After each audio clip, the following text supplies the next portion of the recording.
being led astray and lied to. I don't think there's anyone that hates it more than I do.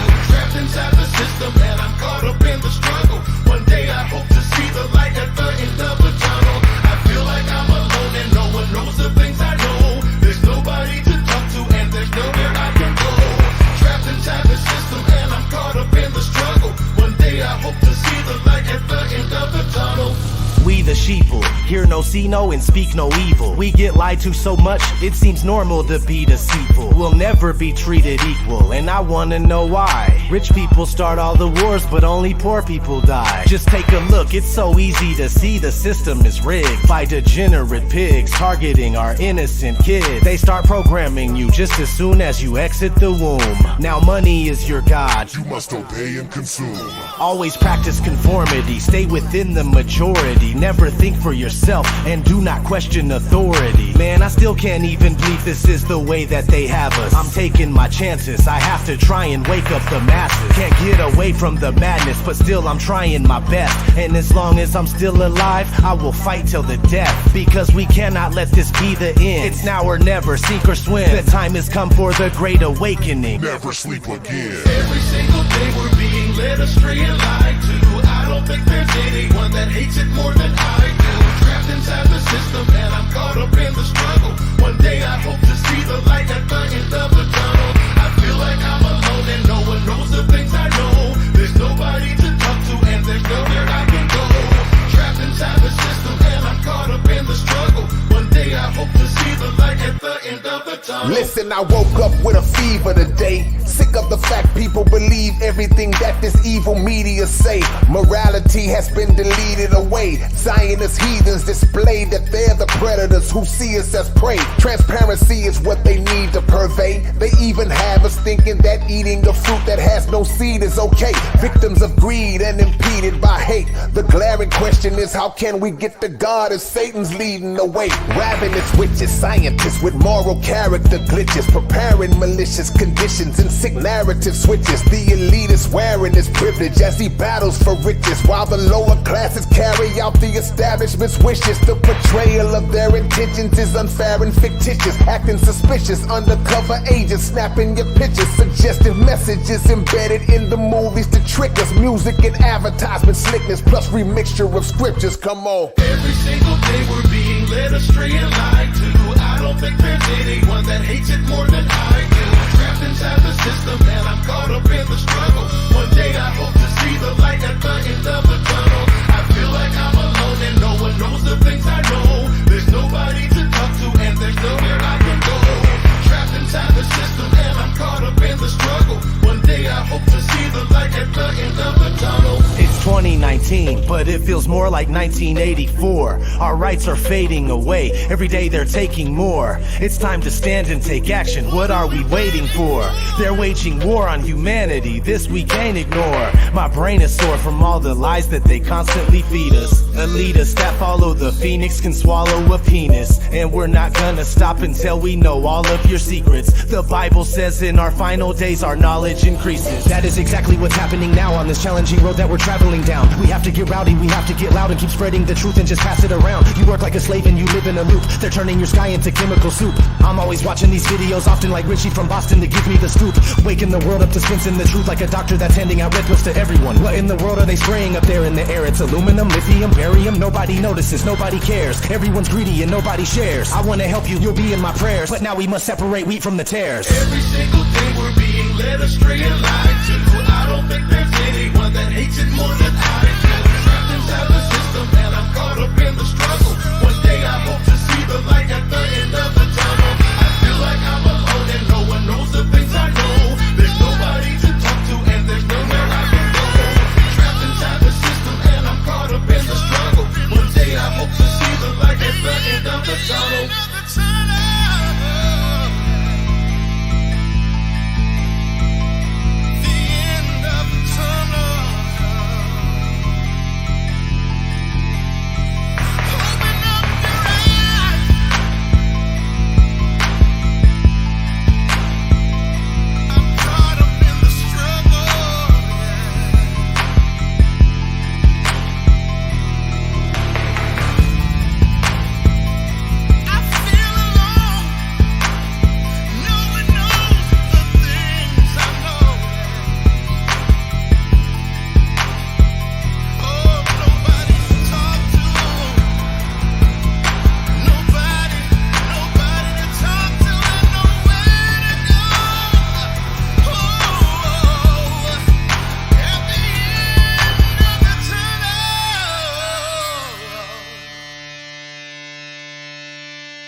Boom, baby.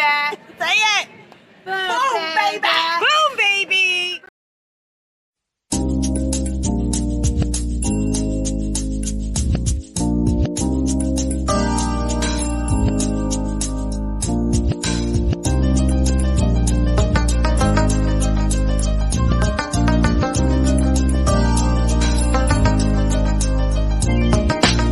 Yeah, I was born blind, I could not see, thoughtless, not free. Doctors on the scene with poisonous fists, they call it the vaccine. And if you ain't asleep, you know exactly what I mean. If my mama really knew, she would breach the roof. I just hope she knows the baby only seeks the truth. I learned not to trust the system of the institute, and I feel I need to get that knowledge into you.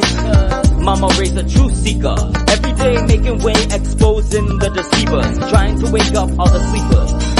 Listen for a minute and I'll make you a believer. Mama raised a truth seeker, every day making way, exposing the deceivers, trying to wake up all the sleepers.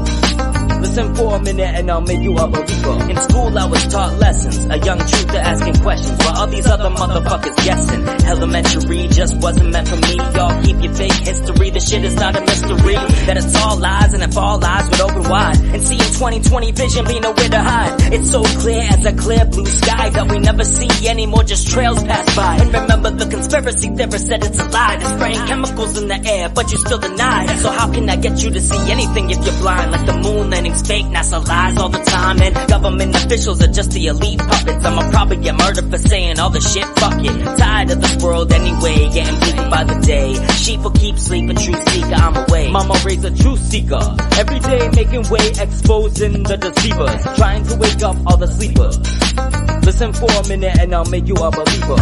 Mama raised a truth seeker, every day making way, exposing the deceivers, trying to wake up all the sleepers. Listen for a minute and I'll make you a believer. I was cutting classes, fucking blasting, straight mapping, looking at the globe laughing. Yo, we see way too far. I was cutting classes, fucking blasting, straight mapping, looking at the globe laughing. Yo, all of NASA's pictures of Earth are fake. They're all fake. Yeah, I was cutting classes, fucking blasting, straight mapping, looking at the globe laughing. We can't get to the moon today, never mind 60 years ago. Every day making way, exposing the deceivers, trying to wake up all the sleepers. Listen for a minute and I'll make you a believer. Mama raised a truth seeker, every day making way, exposing the deceivers, trying to wake up all the sleepers.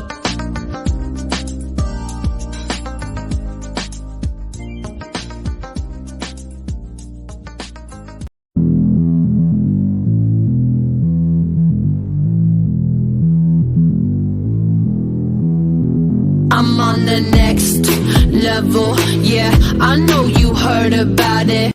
Motherfucker. You know I'm bout it, and don't you ever doubt it. I'm incomparable, that's why they staring though. Turn up the stereo, check it out, check it out, check it out. I'm hot just like a sauna, New York to California. Too hot, too hot. You ain't seen nothing like this, nobody do it like this. I'm on the next level, next level, on the next level. They all tryna catch up to my next level, next level, on the next level. Check it out, check it out, check it out. La la la la la la, la la la la la la, la la la la la la, la la la la la. Motherfucker. You like that old school, back in the music, that shit is old news. I'm popping through the ceiling, that's my motto, that's my motto. I lead, they follow. I'm hot just like a sauna, New York to California. Too hot, too hot. You ain't seen nothing like this, nobody do it like this. Motherfucker. I'm on the next level, next level, on the next level. They all tryna catch up to my next level, next level, on the next level. Check it out, check it out, check it out.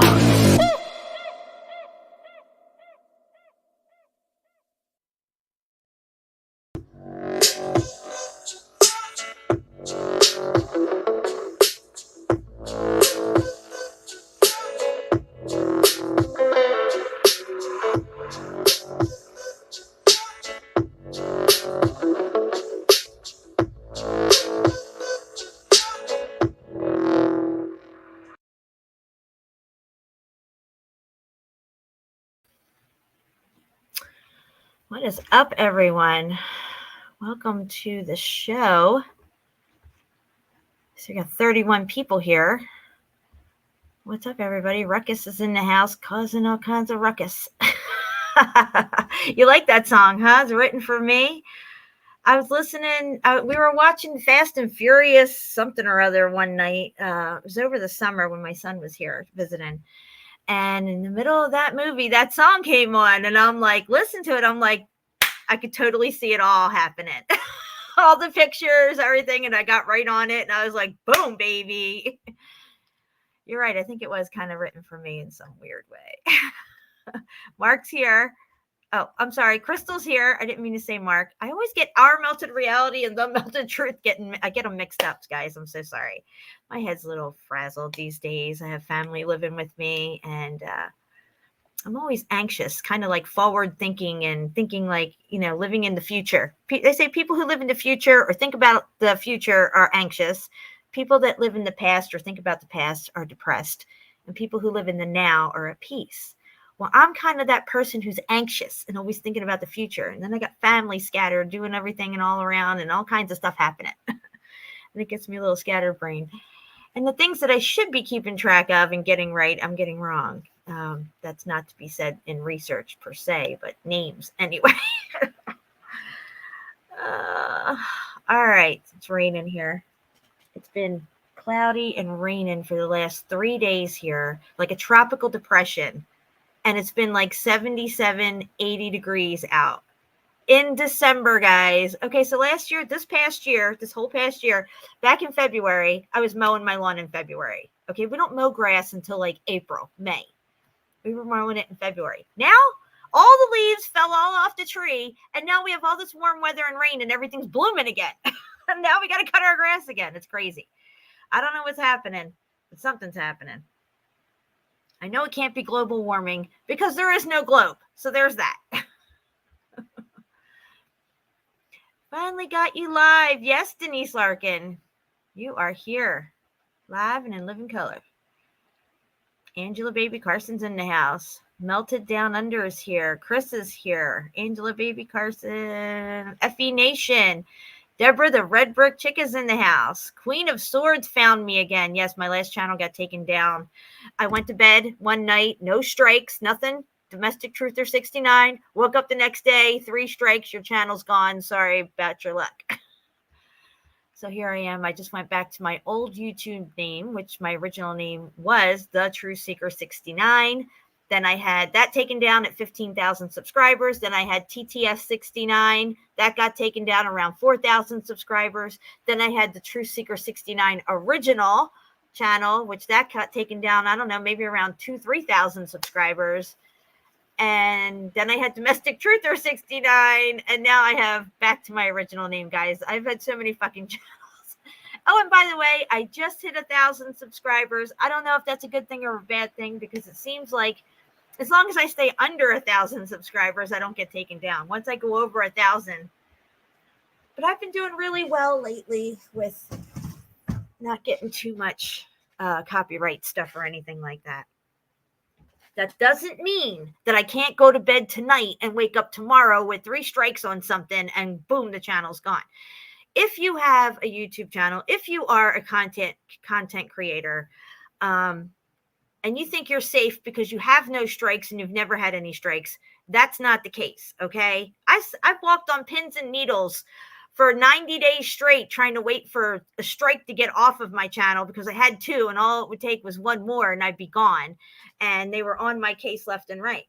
Here, this time, I went to bed with no strikes. Woke up with 3 strikes, you're out. Done, gone. So yeah, All right, so I'm definitely getting into volcanoes tonight. As you can see from the title, guys, volcanoes on a ball, laughing my fucking ass off. That's right, I am laughing my fucking ass off. Looks like they're popping off Mauna Loa. Isn't it interesting that we've been talking about Mauna Loa over this last year? Did a lot of videos on it. Showed you all the structure that's up on Mauna Loa. They call them windbreakers or open air caves. As a matter of fact, we'll take a look at one right now real quickly. Screen share. Let me go here. Okay. Let me make sure you guys can see this before I start talking, because I don't need to be talking about all this and it's not on screen. Pretty sure you can see it though.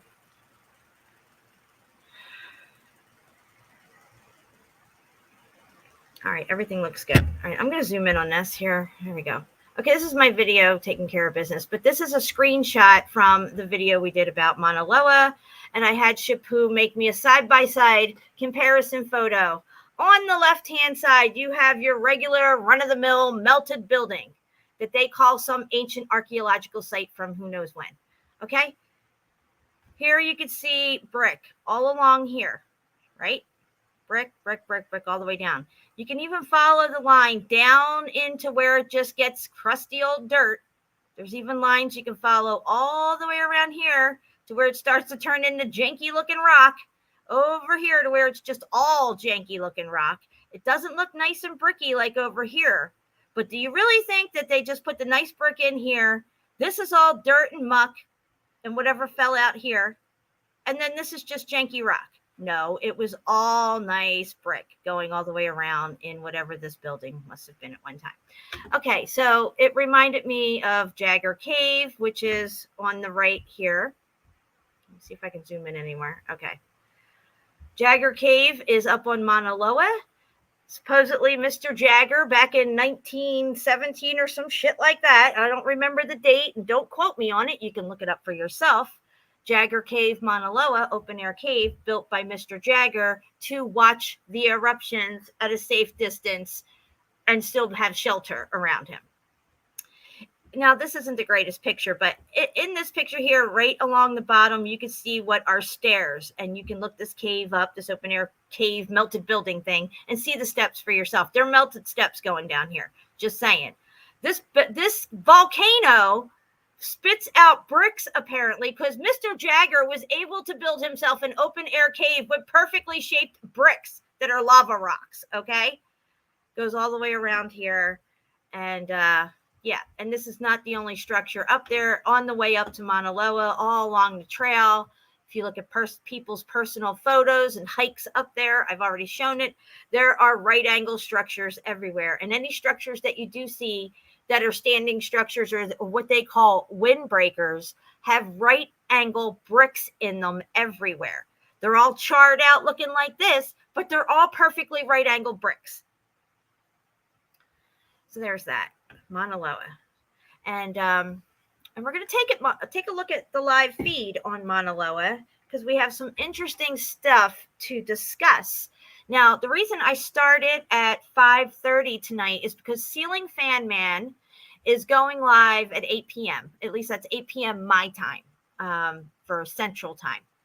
And I don't want to, crouch on that. I want to actually watch his show tonight. So I wanted to start it early. But I did want to get into Mauna Loa because Mark Galat from Our Melted Reality and I were talking last night on Facebook. And I came across this live feed and I sent it to him. And I'm like, dude, listen to this fucking live feed.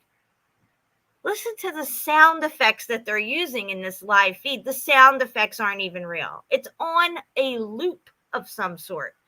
Now, granted, you might be like, okay, well, they only take an hour's worth of footage and then just keep looping it until there's some kind of change and then they update it and all this crap like that. I'm saying within the first 2 minutes, you can hear the loop. Okay. And it's so fake and so ridiculous that I just have to show this. But before we get into looking at that live feed, I'm going to go over some old stuff. And one of the things that we're going to take a look at, And I'm going to have to come off screen share and re-screen share again because I did not put volume on with this. Shapu and I, when we covered fake volcanoes or faking volcanoes to fake his story, all this can be seen in the BitChute link beneath this live stream that links you to all the Ripple Effect archives. It's called Faking Volcanoes to Fake His Story. Now, I have a lot of videos that I have not re-uploaded to this channel yet from my last channel that got taken down. We do extensive work on volcanoes. I have found very anomalous things in what they call the volcano Vesuvius that I know was a building. I found it on maps as a building, and I also, in the said mineral layers, have found embedded in those mineral layers what looks to be a statue head. Y'all have probably seen that already, but the people who haven't and who are new to my channel, I'm kind of known for this. And I'm not bragging, I'm just saying it's an important discovery, and it goes right along with the whole study of meltology and this whole lie of volcanism and how it ties back to the globe model. Are these things actually volcanoes that are erupting from chambers of magma deep below the crust of the earth, which originate somewhere from a hot molten core?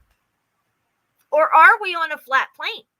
And if we are on a flat plane, which I know that we are on a flat plane, I may not know the exact shape, size, and dimensions of this flat plane, but from the evidence that I can deduce from in my instincts and my vision and my senses, we're on a flat plane. And it seems to be stationary. How does volcanism work on a stationary flat plane?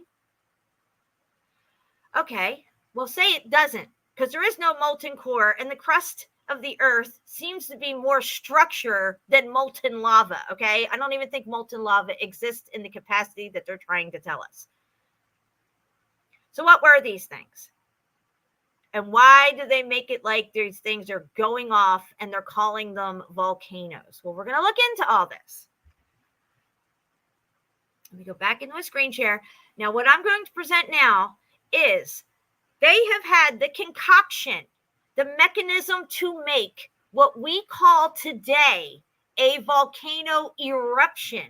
They have had the concoction to make this happen since the 1700s. I will repeat that. They have had this concoction since the 1700s.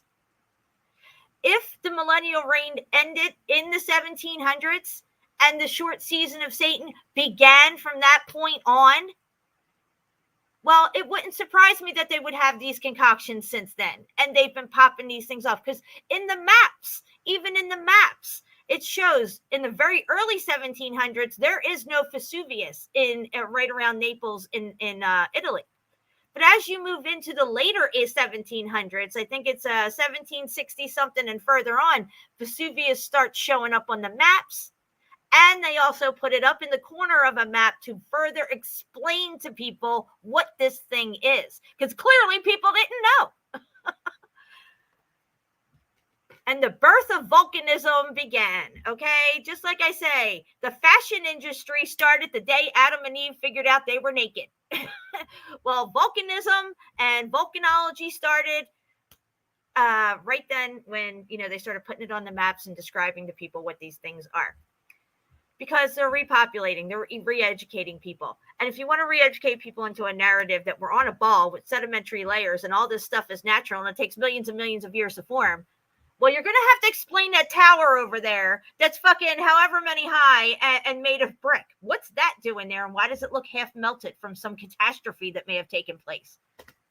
You're going to want to cover that shit up. So we're going to listen. And I want everybody, please, to pay attention. If you come in late to this discussion somewhere down the road, you got to rewind and listen to this. I want you to listen. We've shown these documents.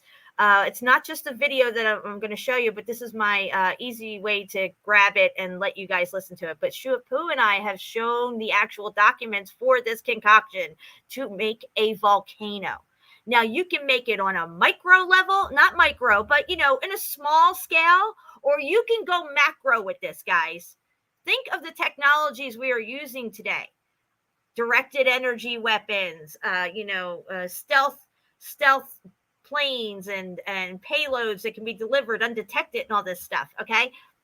So we've advanced quite some since the 1700s and the rudimentary way of this concoction and how to deliver it and make it erupt and have every characteristic of what we call a volcano today. So we're going to get into this and listen to this. Please, everyone, take note. There's going to be a quiz on Monday. So take note of what you're listening to and want you guys to pay attention. I want you to carry this forward with you when you're teaching your kids about geology and they're learning all this stuff in school and stuff.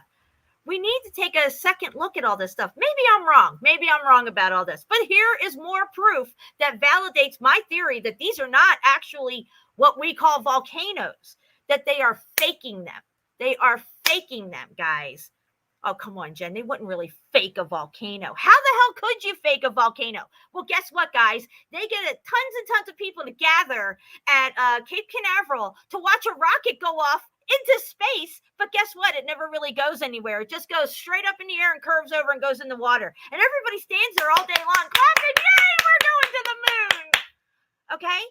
They're teaching it in science books. They're faking it every fucking day. NASA and their ISS and some fucking news station somewhere are having a threesome on some fucking podcast somewhere right now, probably. Okay? They're faking it all day, every day. Tell me, I'm going to tell you right now, once you hear this concoction and you start thinking about the technologies that we have today and how far advanced we probably are than what we actually know that we have, it is easier to fake a volcano all fucking day long than fake space. And they're doing first, they're faking space like it ain't nothing but a thing. Excuse me. It's all this nice weather. The allergies are starting to kick up. My mom had itchy eyes today. I was sneezing my head off. All right. So that all being said, and I had to get that out. Okay. Just think of all the stuff, because some people are coming into this and I get it. It's like, oh my gosh, you're hitting me with volcanoes now. Gosh, you know, like some people are really into volcanoes. I used to be really into space. I thought it would be cool as fuck to get on a fucking spaceship and go travel the stars, guys. I was pretty disappointed, but I let go of it right away because I was already on the path of truth, and you just can't stick with something that's not true once you know it. But, you know, I want people to digest this information and use critical thinking here. They've lied to you about everything, not just what you're on and where you're at, but everything around you. They lied to you about the air itself, the ether. All right, we're going to share screen. I got to make sure I put in my audio here. I know, I'm all amped up today. All right, here we go, guys. Let's do this. I think I might have to mute out. I'm just going to play it. If there's an echo, let me know, okay? Put it in the chat if there's an echo. Natural disasters to ensure there is more than enough evidence to present to you this information and the idea that these methods could. Any echoes, guys? Please put in the chat if there's an echo. Also, I'd like to mention I am going to drop this link. It's from Observation Deck. I'm going to drop it into the chat after we listen to this, so you all can share it out, play it again, listen to it, go over it, research it out yourself. Research my research, like Shapu says. Do what you got to do. Audio is great. All right, here we go. Have been used to create localized mudfloods and seemingly targeted and can be timed to initiate down to the hour. As usual, I'll leave all the links in the descriptions below I have used, and you can dig it. So it's not just this one that we're going to get into. He was talking about other things that they could have done to create these catastrophes, to wipe out areas or to control certain areas and stuff like that. But here he's going to get into this volcano thing here. As deep as you wish later. So let's start on the first one and look at some of the entries made in various publications over the years pertaining directly to what I see as the possibility of a method of creating mudfloods. Let's take a look at these. If you don't have $5,000 in your account, then you... What the F, bro? I don't show commercials on my show. Boom, baby.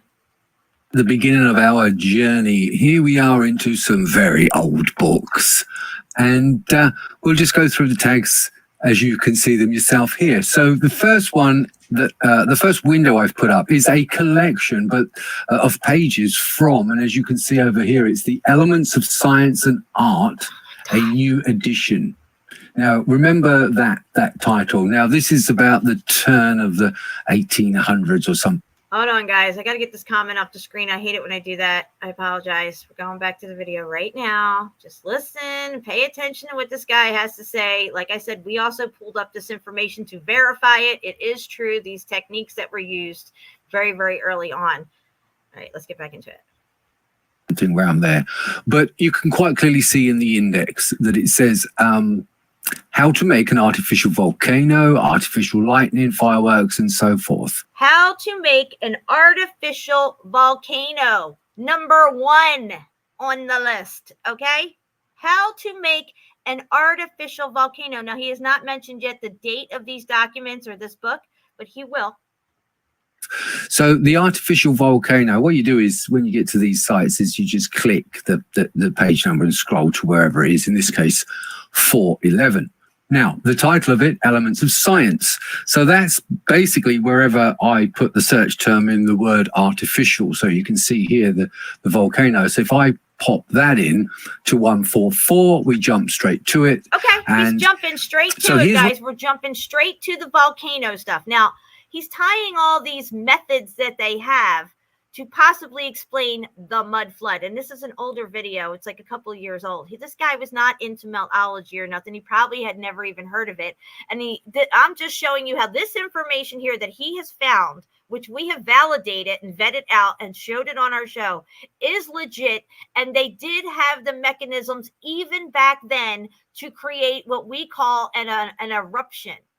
A volcanic eruption, erupting into the lie of now a whole new science of bullshit. All right, let's get back into it. Where it gets interesting, folks, it actually gives you the recipe to create an artificial volcano. Did he say recipe? There's a recipe for it? Yes, there is. Let's listen.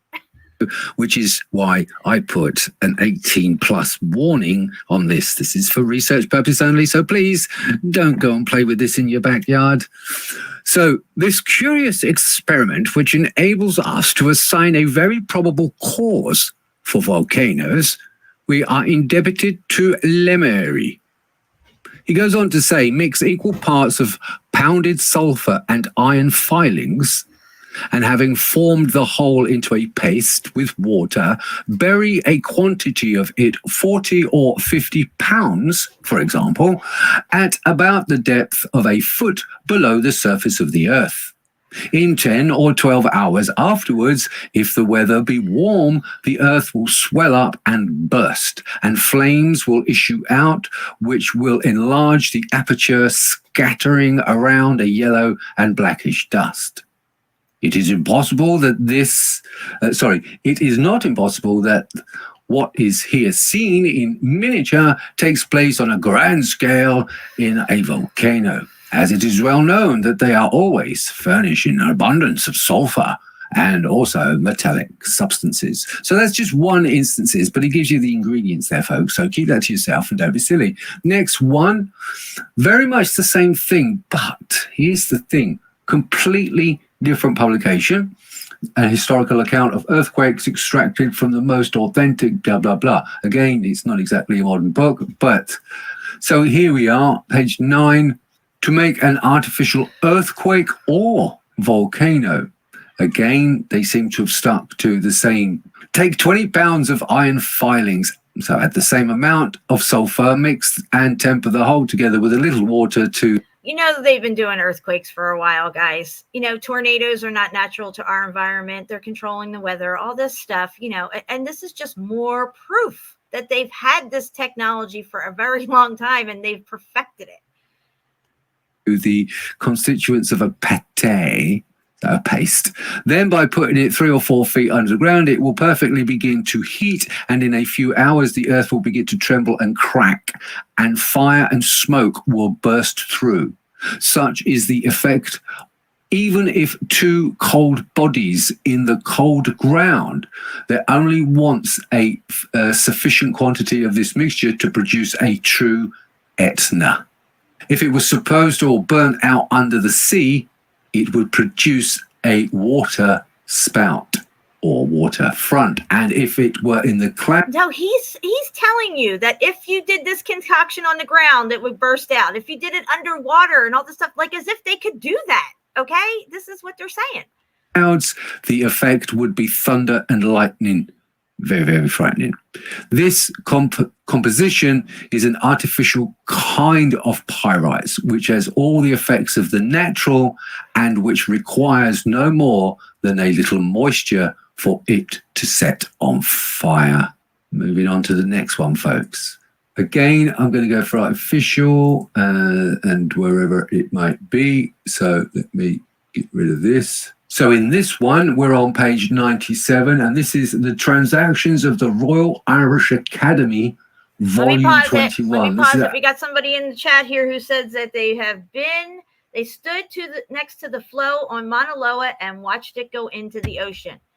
As you can see, if you go back and I know you just got here, but we're describing in this literature here, the description on how to make an eruption and what flows out of it and all that stuff. It's all due to the mixture that the payload that they put in. And yes, you're going to get all of these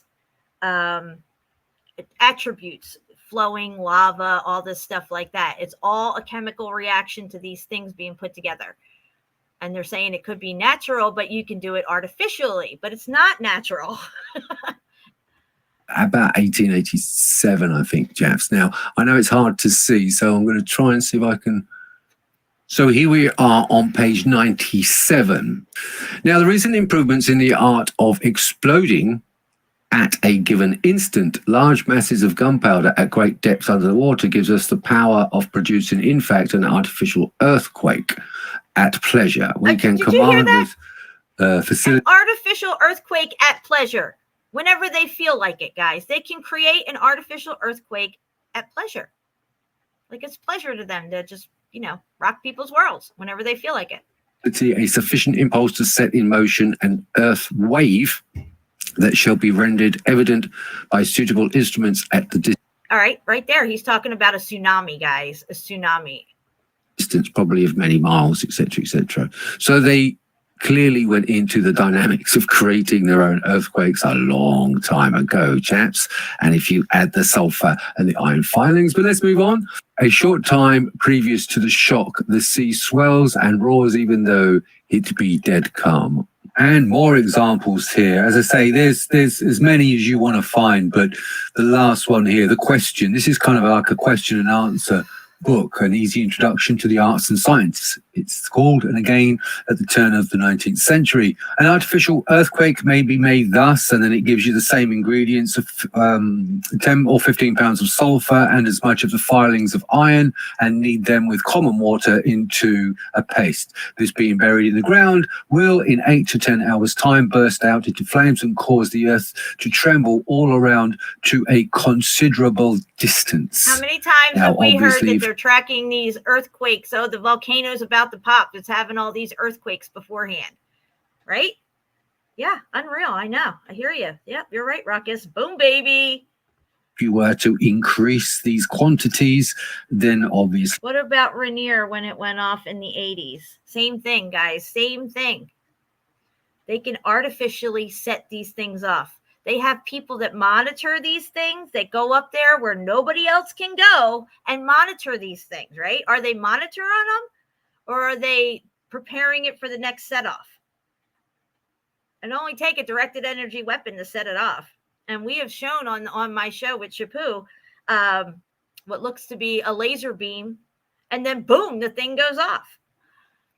I'll have to find that video. I don't think I have it up for this show, but I know we've showed it. The distance and devastation would be comparable.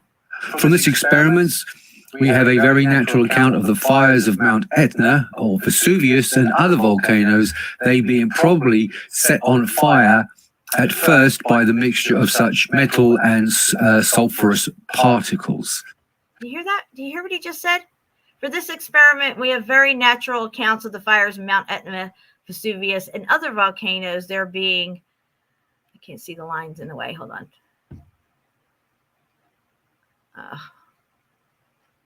Set set off by the fire and mixture. Let me just go back a tiny bit so you can hear what he says here. I don't want to missay what he says. Sulfurous particles. Oh, let me go back a So tiny bit more. basically Hold what on. they're saying, other volcanoes, they being probably set on fire at first by the mixture of At first by the mixture and stuff. They're set on fire at first by the mixture. Who's setting it off? such metal and sulfurous particles.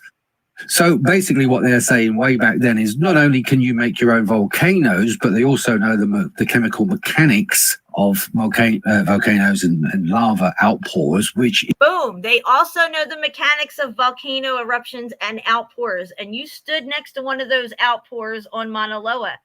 Mauna Loa was a building. It was some kind of a massive tower that has melted down, and they're using it to further their globe model agenda by saying that these are natural occurring volcanoes that are connected to the molten lava in the crust, which ultimately connects to the molten core of the globe model. Is literally the mixing. They've got the mechanics, and they can transfer those mechanics simply into what we've been describing here. So let's go back to the episode, because I want to show you one more example of this chemistry at work that is much, much older. Oh my gosh. Hold on, guys. What?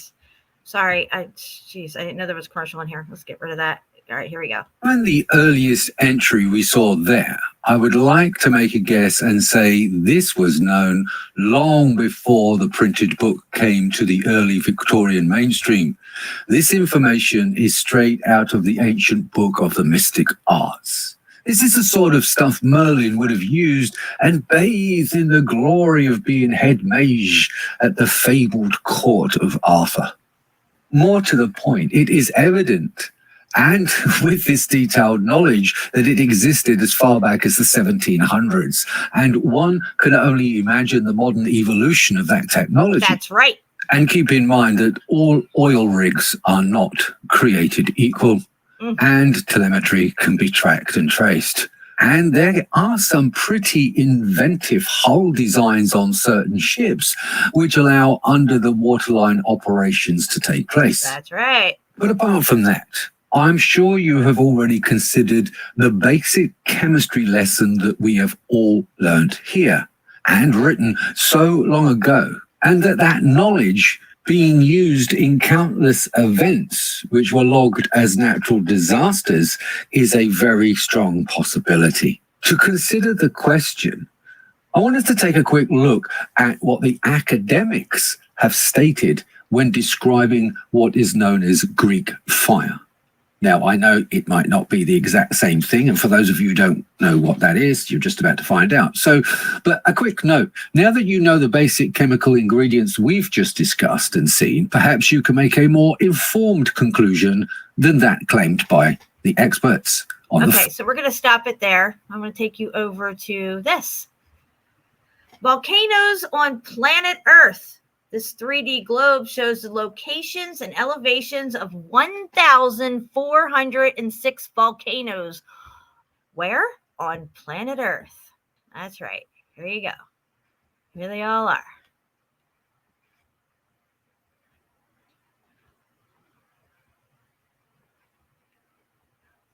Volcanoes on a ball. Globe Earth. You buying it? I ain't buying it. I haven't bought this shit for a long time. I know there's new people here. Probably haven't seen my older stuff. But I ain't buying the volcano lie anymore. 1,406 volcanoes. 1,406 melted towers. All right. Now let's go over here. Okay. What is the definition of a volcano? A volcano is a rupture in the crust of a planetary mass object. The reason I have this underlined is because, again, it takes you back to their globe model and you're hurtling through ever-expanding infinite space. It has to do with a planetary mass object, such as Earth. that allows hot lava, volcanic ash, and gases to escape from magma chambers below the surface. On Earth, volcanoes are most often found where tectonic plates are diverging or converging, and most are found underwater. How convenient. Well, let's look over here. There's another definition for volcano. I had to show this to you guys because it is very important. It says a mountain or hill, typically conical, having a crater or vent through which lava, rock, fragments, hot vapor, and gas are being or have been erupted from the Earth's crust. Huh. Okay. A volcano is a mountain or hill, typically conical. Well, what is a mountain or a hill? Okay, well, let's look. Oh, we don't want to see that one. Hold on. It's right here. Mountains are generally understood to be larger than hills, but the term has no standardized geological meaning. Okay. So this term has no standardized geological meaning. So really they understood that it's larger than a hill generally, but the term has no standardized geological meaning. And here it says a mountain or a hill, typically conical, having a crater or vent. Okay, so no, I mean, sorry guys, let me open all that up. Anyway, you see what I'm saying there, okay? Now let's go over here. Let's go over here to this. We're going to check this sucker out. I want you to see something here.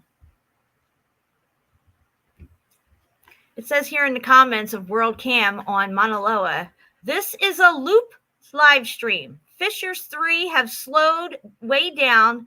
Don't know if it's going to going ton, just stop or get all again. Okay, but this person here is saying that this is a video stream loop, and I would have to agree with them. They are looping it because you only get to see what they want you to see. Now, if you got headphones, please put them on. If you got volume down low, please turn it up. I want you guys to listen to this eruption taking place on Mauna Loa.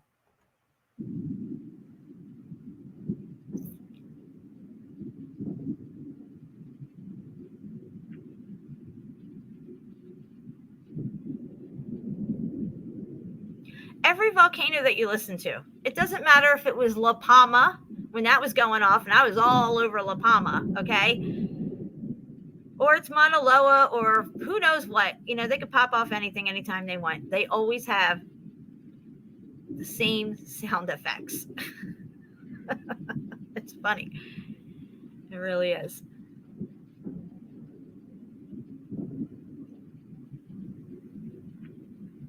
So if you're not there and you're not able to stand next to the flow, this is what you're able to see, average person. But if you are there and you don't know what it is you're experiencing, and you're under the deception that this is an actual natural thing that takes place on this planet, you would not know that you were seeing something that was man-made, that was created through some type of concoction. You would see the processes happening, you would hear whatever you would hear, and you would think that this was real. Just like we walked through the Grand Canyon and all these trails and all these national parks, and we're walking right by melted buildings and brick layers, all this time thinking that these are things that take millions of years to form. Or how many times have you flown on a plane before you realized the earth was flat and looked out the window and saw the flat plane before you, but never digested it consciously that it was flat and you're not seeing any curve? I was 45 years old and flew many, many, many times on an airplane before I found out the earth was flat. And I always had window seats. Okay? 45. And I thought I was pretty awake.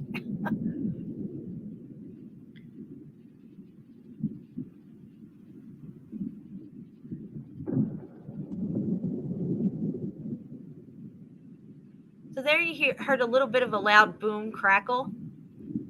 That's to me is the end of the loop, because it loops back around and flows through again, and then you hear the same boom and crackle.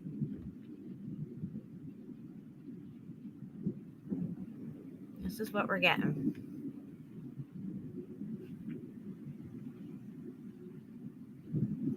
So what I want to do now is I'm going to try something different. I'm going to open up the phones, guys. I'm going to take phone calls. Okay. Are you excited? There's 57 people here. There's only one catch.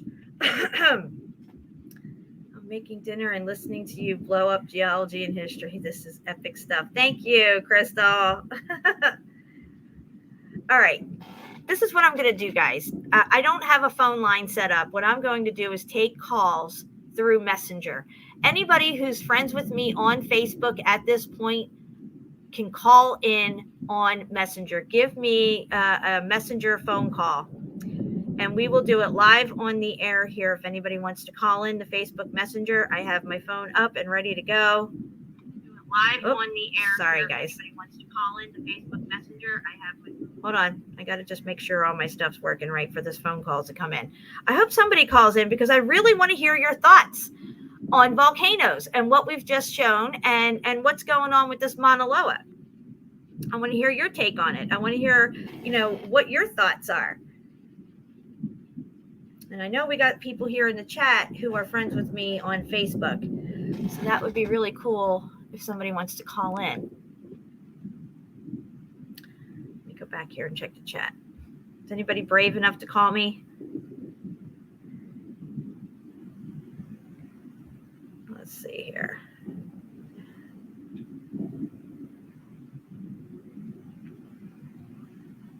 Somebody give me a buzz. Let's talk about this.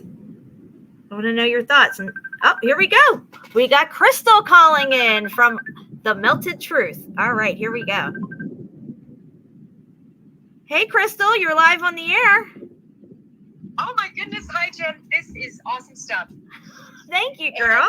And, it really changes everything. All right, I want to pause you for a second and see if the chat can come in and tell me that they can hear you clearly. Can you guys hear Crystal clearly on this call as she's talking? Put a 1 in the chat if you can. Put a 2 in the chat if it doesn't sound that good, because this is my first time doing this. And I just want to see what they say real quick, Crystal. So doing this. Yeah, hold on. I got to pause my video. Let me take a look. Okay, we got a couple of 1s. All right, continue, Crystal. I'm sorry. Oh, no, that's fine. I just wanted to share with you and everybody here some discoveries that I made up in Flagstaff. And I have not shared these photos with you yet, Jen, but I'll make sure and do that. But north of Flagstaff, there is an area with several volcanic craters. And there's an area with a lava flow, a solidified lava flow that's, I think it's like 4.3 miles long or something. And I hiked around on that lava flow. And what was really interesting is that within the flow, I was finding clearly melted bricks, very similar to what I was finding at Bandera Volcano in New Mexico. And I've shown you those photos before. I think we actually did it on a show together. Yes. But yeah, it really blew my mind. And it was several months ago, that trip up to Flagstaff is when the idea that volcanoes are not at all what we have been taught. That's when it really started to come together for me. Because, there's tons of videos that you can watch of, lava flow cooling down and solidifying and fracturing. And, we all know what that looks like. And there's a lot of that up in Flagstaff. But as I said, in the same area and even intermixed in this solidified and broken lava flow, I was finding bricks all over the place. Wow. And so, yeah. And so I was trying to think of like this series of events and what happened. And was the volcano itself a building that melted down? And as it was melting down, the flow from the volcano, in quotes, was it taking out brick buildings that was in the path that had not been melted down yet? But anyway, just so everybody here knows, not only have I found melted bricks all over the volcano north of Flagstaff, also at Sunset Crater Volcano in Flagstaff, I found melted bricks everywhere. And then Bandera Volcano in New Mexico. And then remember I went to those volcanoes down in Mexico? Yes. I sent you those photos. melted bricks everywhere out there too. So I've been to several volcanic craters now, and melted bricks everywhere. Right. So I had to share that with you. So anyway, thank you, Jen. I'll get off the phone so other people can share their thoughts. But yeah. Anyway, thank you so much. You're right. It does. It changes everything. And this is a huge piece to the puzzle. And it's so amazing that you got boots on the ground with that. And just another volcano spitting out bricks, I guess, like Ape Cave, Mount St. Helens. Yeah, it's one of the components to the globe. You know, It's one of the deceptions that hold the globe model together. And so meltology really truly blows up the globe. Right. So anyway, thank you so much for letting me share my thoughts. Oh, so I love you, Jen. Okay. I love you too. Thank you, Crystal. Okay. Bye-bye. All right, bye-bye. All right. Somebody else can call in if you're ready to call in. Yeah. This whole space narrative and them, shooting rockets up in the space continues and furthers the globe narrative.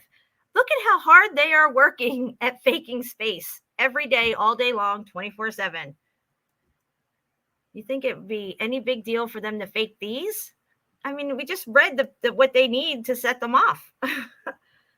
Lmfao volcano had grid pattern hotspots. Yes, meltdown under. Meltdown under. I remember bringing up that grid pattern. I used to have the picture in my old phone of the grid pattern, the heat signatures of the earthquake, the heat signatures and the earthquake locations. It was a complete grid pattern. Like somebody went in or used directed energy weapons or something and was pulsing that place and making it do what it was doing, maybe to even create something else to happen. I don't know, the instability in the island. They were talking about part of it sliding off into the ocean and creating a huge tsunami that would wipe out the east coast of America. Fear-based mentality. Once again, that didn't happen. But they faked it. I think and when you listen to Lmfao, you hear the same exact sound effects as well. I thought that was really interesting. Anybody else want to give me a call and give me their thoughts? Look up images of lava trees. They are all brick. Interesting. Lava trees. I'll have to look that up. Yeah, Deb, thank you. Lava trees. Never heard of them. Let's check it out. I'm waiting for somebody to give me a call on Facebook Messenger. This is only for people who I am already friends with. I am not comfortable doing it any other way right now, and I do not have a phone line set up for blogging or anything. So this is my first time taking calls. Crystal, you're amazing. Thank you. And you're my first phone call. All right, let's look up lava trees. Courtesy of Deborah the Red Brick Chick. Lava trees. Okay, I don't know if I looked up the right thing here. Let me see. Lava trees. Okay, let's go to images. Oh, what the heck is this? Are these windbreakers? They look, this looks like melted fucking obelisks here. Lava trees. Okay, let's look at the definition for lava trees. Let's go back a page. Let's go up here. What do we got? What's their narrative on this? Was there a lava tree definition here? What are lava trees and how are they formed? All right, here we go. Let's listen to this. Let's check this fake narrative out here. Let me scroll up a little, guys. These are the lava trees in Hawaii. Lava trees. The island of Hawaii are filled with all kinds of volcanic wonders, from smoking calderas of active volcanoes to lava tubes forged by ancient eruptions. However, one volcanic feature you may not have heard of is a strange geological formation known as lava trees pictured above. These strange columns are formed when a rush of molten lava makes its way through the forest. Rather than knocking down all the trees in its path, the lava's sudden contact with the tree trunk allows a thin layer of lava to cool around it. After the initial rush of lava passes and the tide goes down, the semi-cooled lava that has accumulated around the domed tree trunk remains. So they're saying that this is just a pile up of lava along a tree. All right. Hold on. Let's go back. Let's go back and look at these images. So these are all lava trees. Lava trees. Okay. Well, this is new for me, Deb. Wow. Look at this one. It's got squares in it. Look at this one here. Let's zoom in on this. Can I zoom in on this sucker? What the heck? That's crazy. Let me see what this one is here.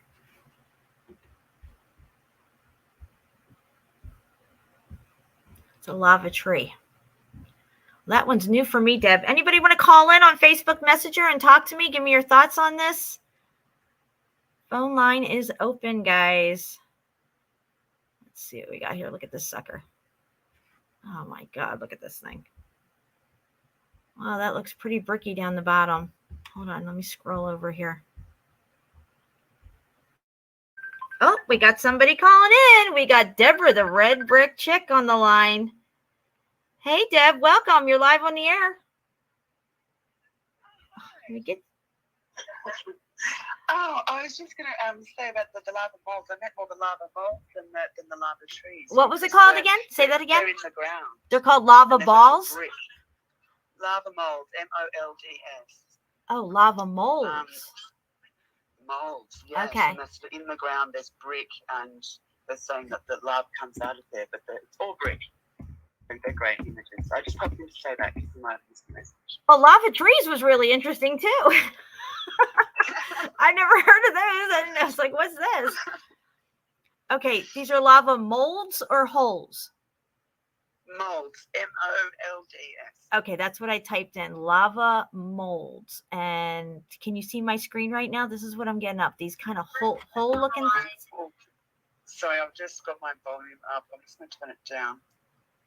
It's a lava tree. Well, I'll go, Jen. I'll leave you to it, and I can go back and watch. Okay, all right, honey. I'm looking at lava molds right now, and I'm going to look at the definition here. I'm going to go back. All right, thank you, Deb, for calling in. I appreciate it. I love you, girl. No worries. Love you too. Bye. All right, bye-bye. All right, guys, the phone line's open. If anybody else wants to give me a buzz, let's look at the definition for, oh, this is lava tree mold fossil. I just want lava molds. I mean, maybe I did something wrong. Lava tree fossils, mold fossils. That's not what I want, I don't think.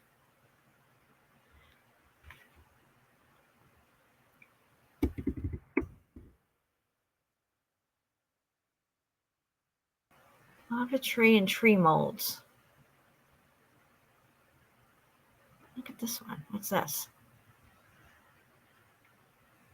Is this something like what you're talking about, Deb? I'm not sure. This is giving me lava tree molds, not just lava molds. I don't know. They look very interesting, so for sure. Whatever this is, it's a melted building right there. Somebody calling in? Nope, nobody's calling in yet. Guys, if you want to give me a call and give me your thoughts on all this, or any other information that you want to share on this topic. Look at this thing. Yeah, look at this. This looks like fucking melted brick all around here.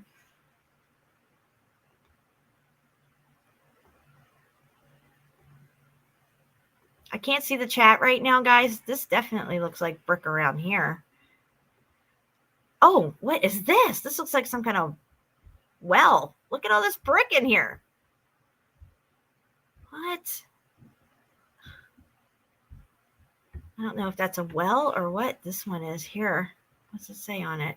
Does it say anything? Okay, let's look. Why am I getting these up? These look like wells. Are these wells or lava molds, what you were talking about, Deb? I'm going to have to go back over here.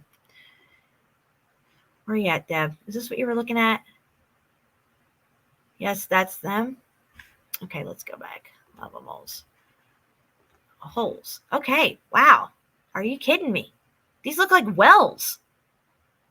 They're saying these are lava molds? That's crazy. They'll say anything, won't they?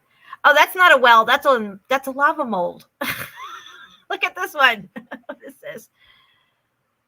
Oh, this is as a significance of wolf pit. I don't know what that means. Let's look at this one here.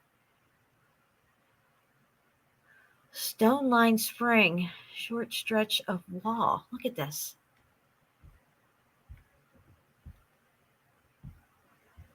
I don't know what's going on here. This is all melted stuff, though, for sure. Look at this one. Is that a mine? Mines always have brick in them, don't they? Okay. All right. So let's go back over here to this volcano thing, Mauna Loa. There we go. There she is in all her glory. Here's the volume up on it. Guys, if you want to call in on Messenger, talk to me for a little bit. Give me your thoughts on volcanoes and all the other crap that we've taken as truth, which is actually all lies and bullshit.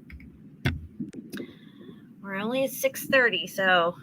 Oh, and I also have a few other things I wanted to show you guys, too. I'm going to have to come off the screen share for a second.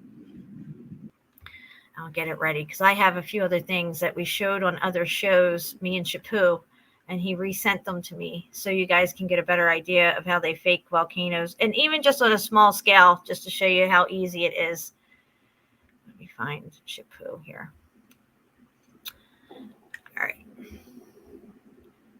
This one. Pause, and then I'm just lining up these 3 videos that I have to show you guys, and then we'll get right into the screen share. Just let me get them all prepared.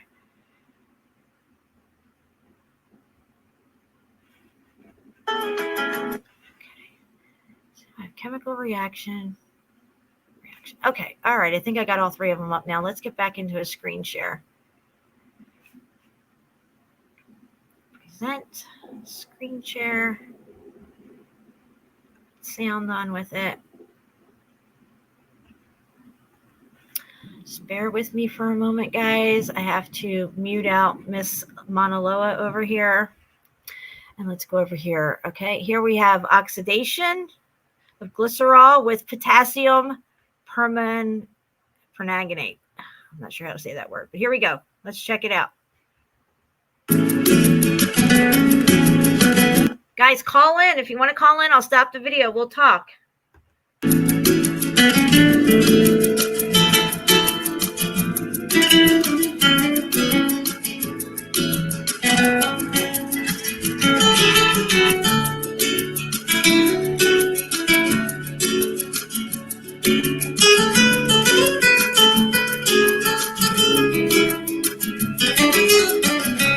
Yes, Crystal, hurricanes, tornadoes, all this stuff. I don't think any of it is natural to our environment.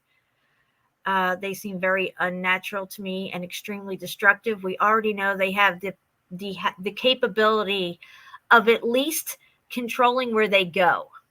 If they're not actually creating them, which I feel that they are creating them and steering where they go, we know definitely that they have the ability to steer them.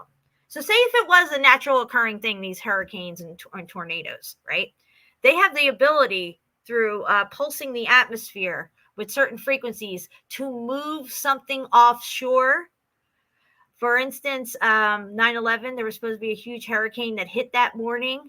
It was due to hit, and they pushed it off the coast and went along with their event that took place on 9/11. So the hurricane didn't interrupt it. Now, was that a natural hurricane that was heading that way, and they used their technology to buffer it off to the coast, off the edge of the coast, and never make landfall? Or, you know, it's one of two things. Same with tornadoes. If they have the tornado technology, which Ceiling Fan Man has brought that up on the show before, that they have the patents for tornadoes, and it is earthquakes, hurricanes, and tornadoes, a mechanism that they use.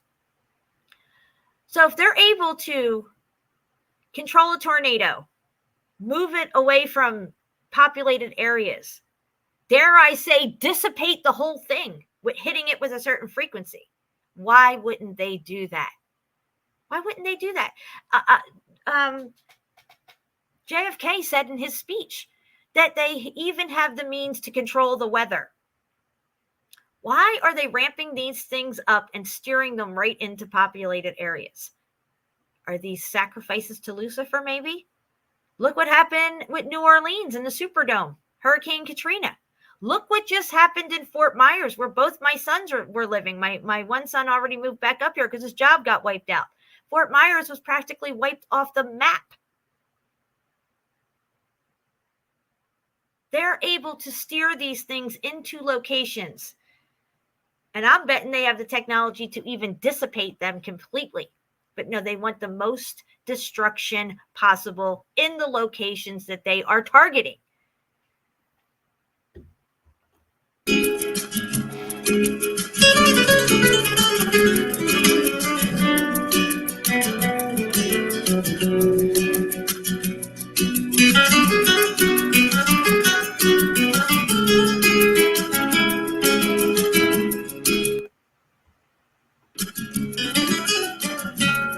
All right, here we go.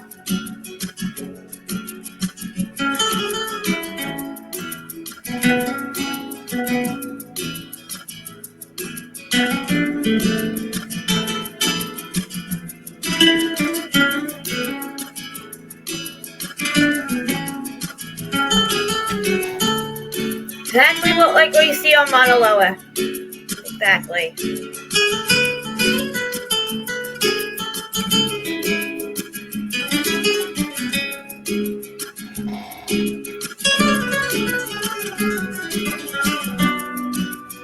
All right, let's get out of this one and let's go to the next one. Here we go. Thank you, Shapu. Guys, call in. The phone lines are open. Call me in on Facebook Messenger. If you are a friend of mine on Facebook Messenger, give me a call.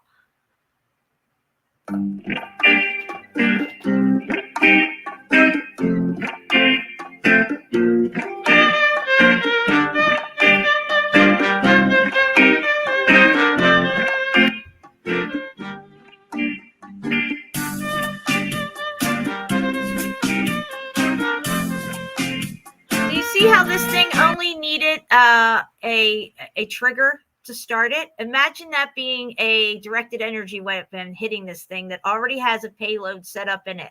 Boom, you hit it with the directed energy weapon, and this is what you get. In this video, he used a torch, but we're talking on a grand scale here.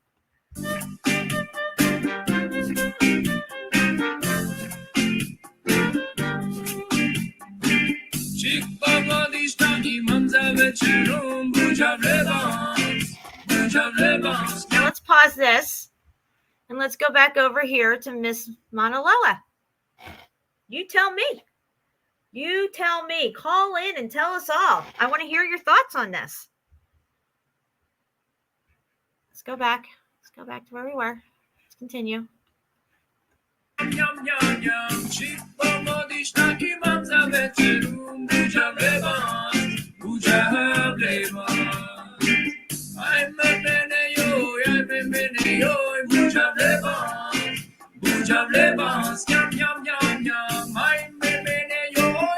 Yes, Lucky, I'm going to pause it here. That was my original thought, and I think that's what they did with Vesuvius. In 1944, it went off, Vesuvius.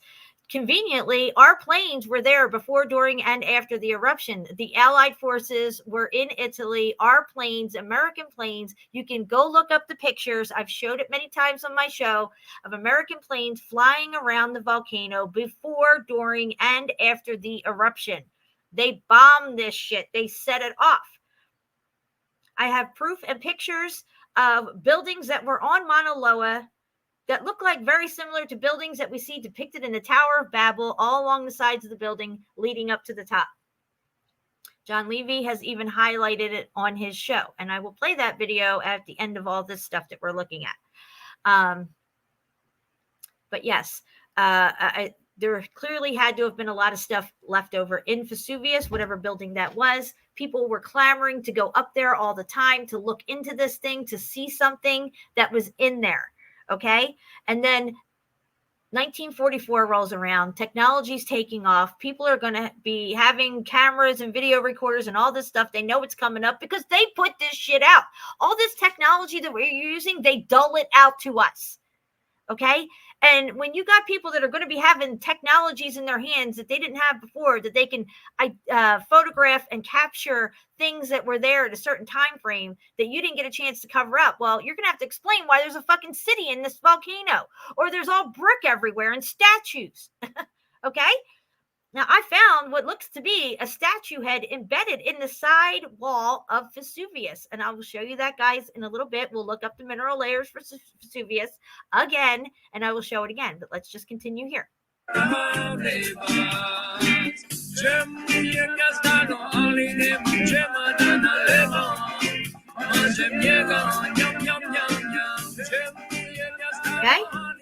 done that one. Now let's go back over to Miss Mauna Loa. You have to think of these experiments that we're showing you on a grand scale, okay?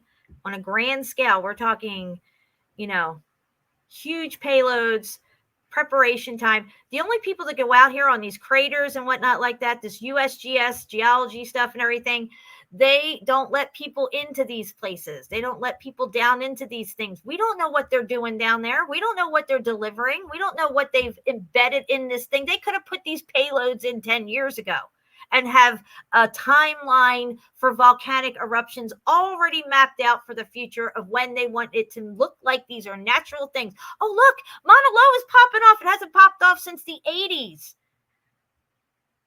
They can tell you what the weather's going to be because they control it. All right, let's go back over to this one. Okay, here's another one from Shapud. Thank you so much. Guys, the phone line is open. Call me on Messenger if you want to talk and tell me your thoughts on this. Or if you want to talk about something else real quick, I'm open. Let me know.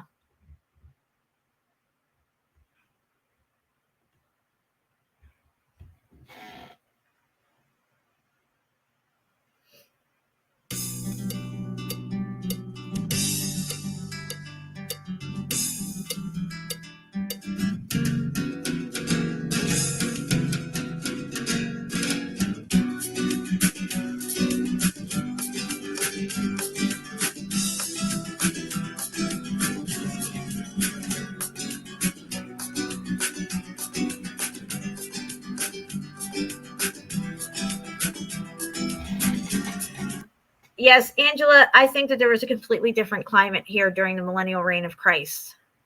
I think there was definitely a whole different everything here.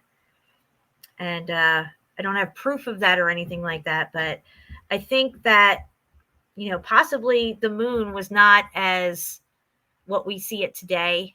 It looks like it's definitely has damage on whatever that thing is. It doesn't look like it's in the correct working order. Maybe that it was supposed to be in originally. I don't know.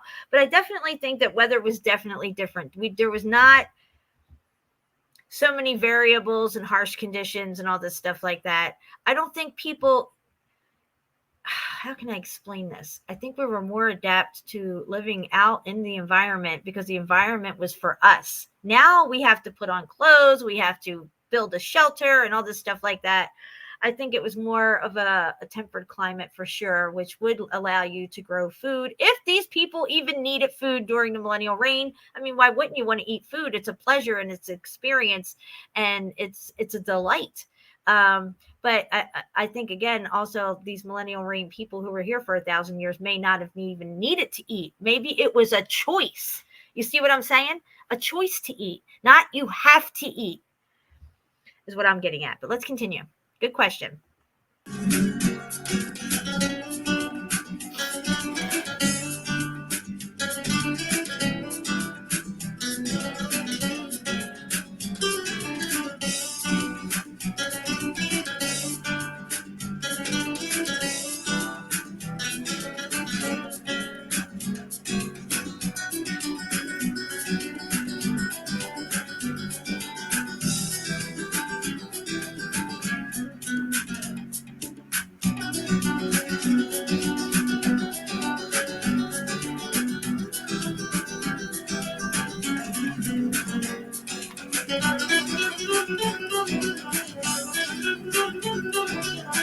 Now what you got here is this glassy looking lava stuff here. Do you see this from that concoction? This has that obsidian look, that lava glass look.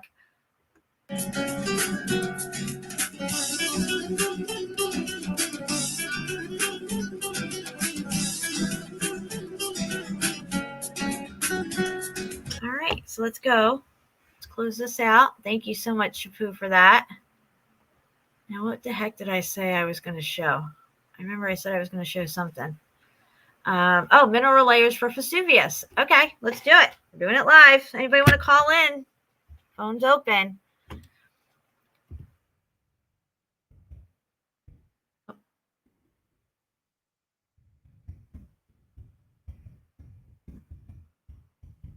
Vesuvius mineral layers. That's all you got to type in, guys. That's all you got to type in. Go to images. Now, let's see. Did they take my picture down? Because it's usually right here. Let's see. Oh, that's interesting. It's not here. It's the first time I've ever typed it in and I don't see it. Okay, maybe they got rid of it. Maybe I've shown it too much.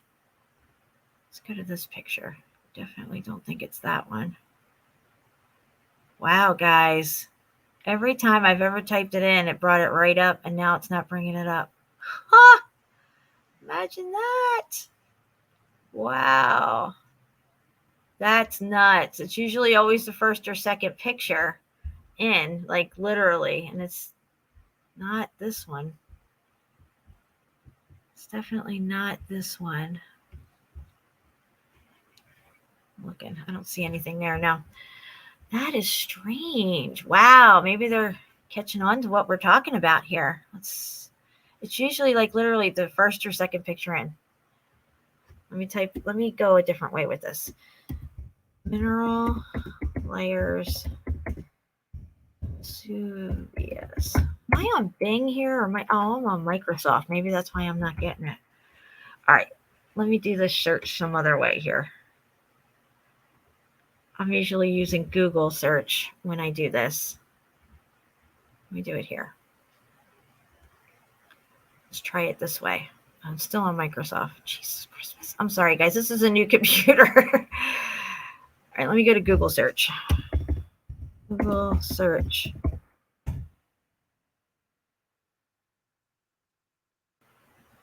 Search. Let's go to Google. Okay, well, let's check it out.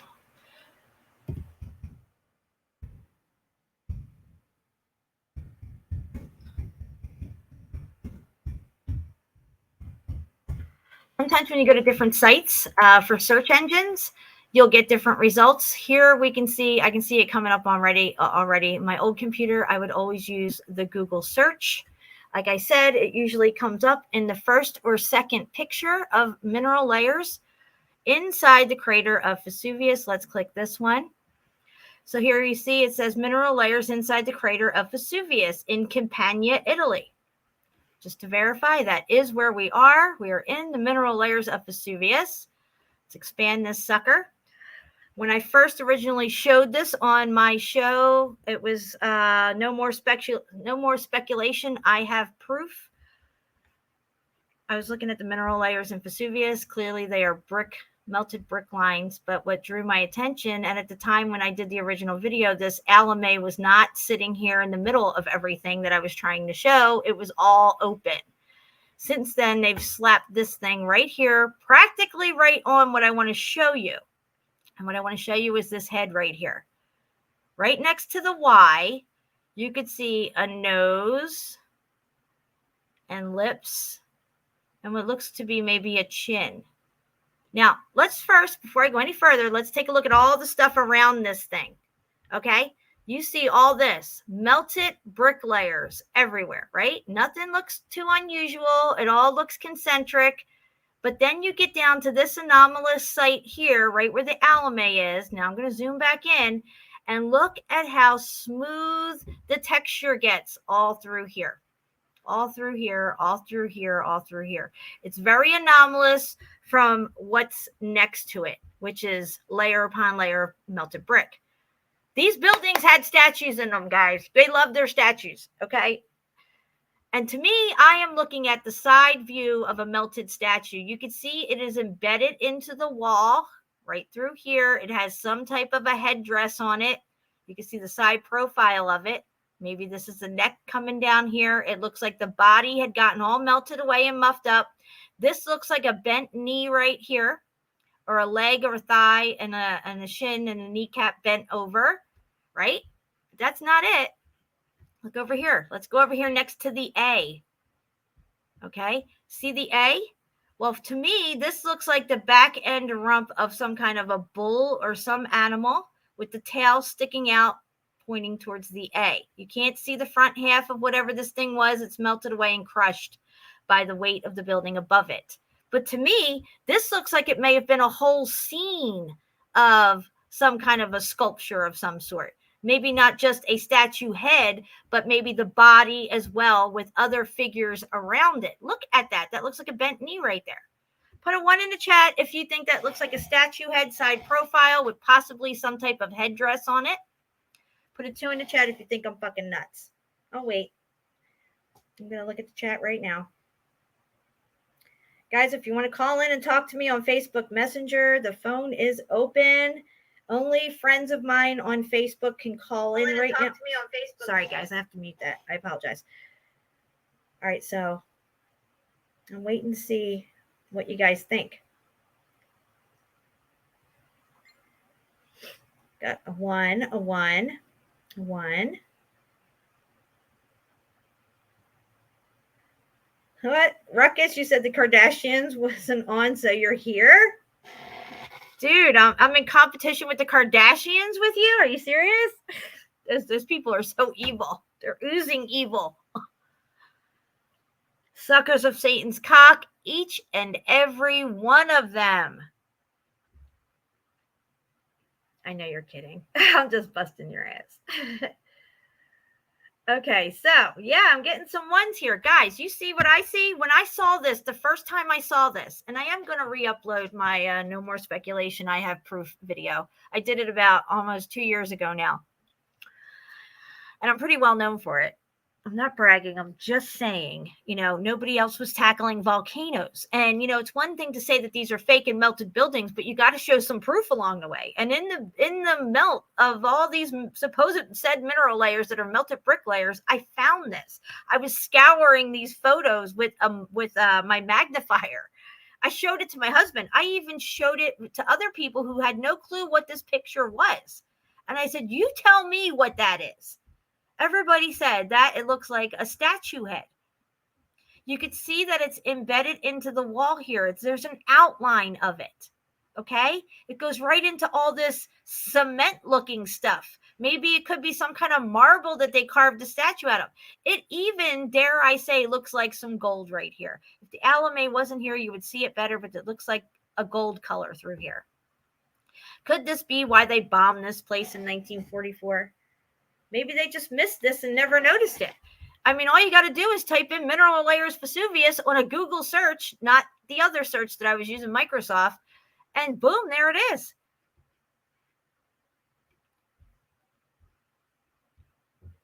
If I just showed you that and didn't tell you you were in a volcano, what would you tell me? Put it in the chat right now. If I just showed you that picture and you had no idea this was part of Vesuvius, the volcano known as Vesuvius, the melted building known as Vesuvius, would you think that this is just another melted brick building?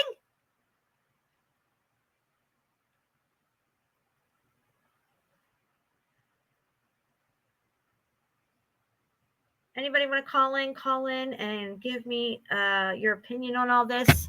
We'd love to hear from you, guys. Look at all this up here. Look at these mortar lines running through here. See the mortar melt? You can see it.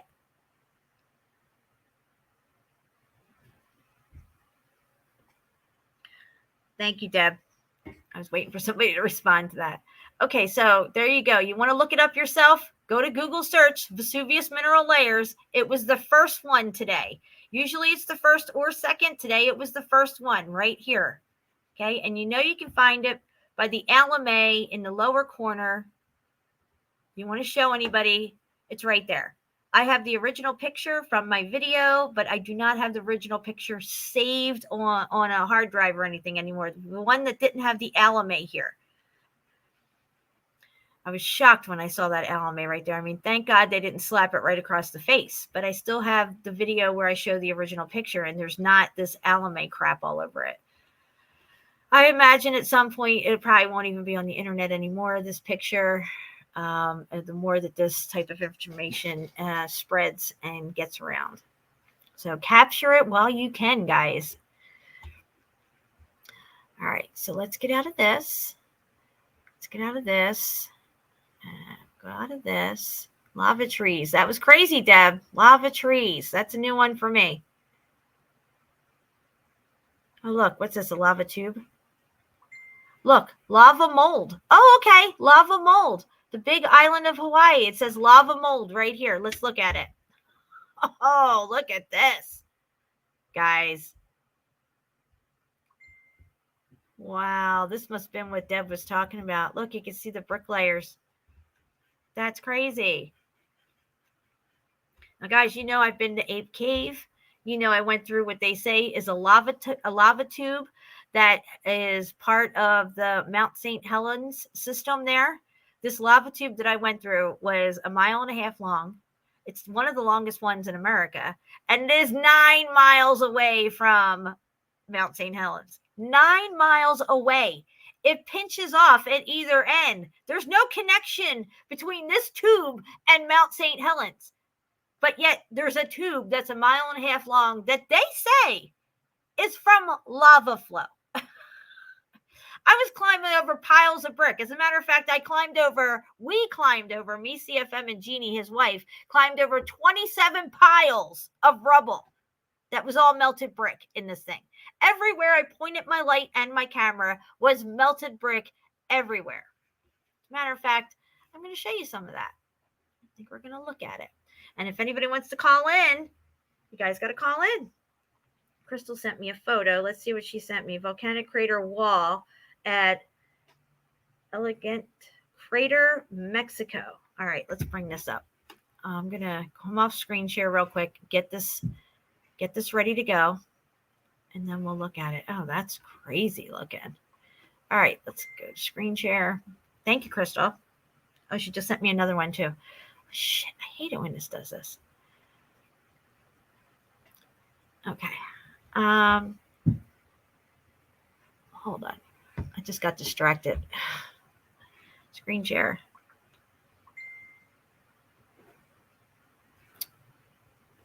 Crystal's still sending me pictures. I want to wait till she sends all the pictures in before I get into the screen share. Okay, it looks like she sent 3 so far. All right. Screen share. She said this is in Mexico. Now, what she sent me says volcanic crater wall at El Gente Crater, Mexico. This is a crater wall. Yeah. Looks like a melted building to me. Wow. A lot different from Vesuvius. Now, what else did she send me? Oh, okay. The crater wall in the first photo is hundreds of feet tall. And all these are from the volcano as well, these last 2? Because this is crazy looking.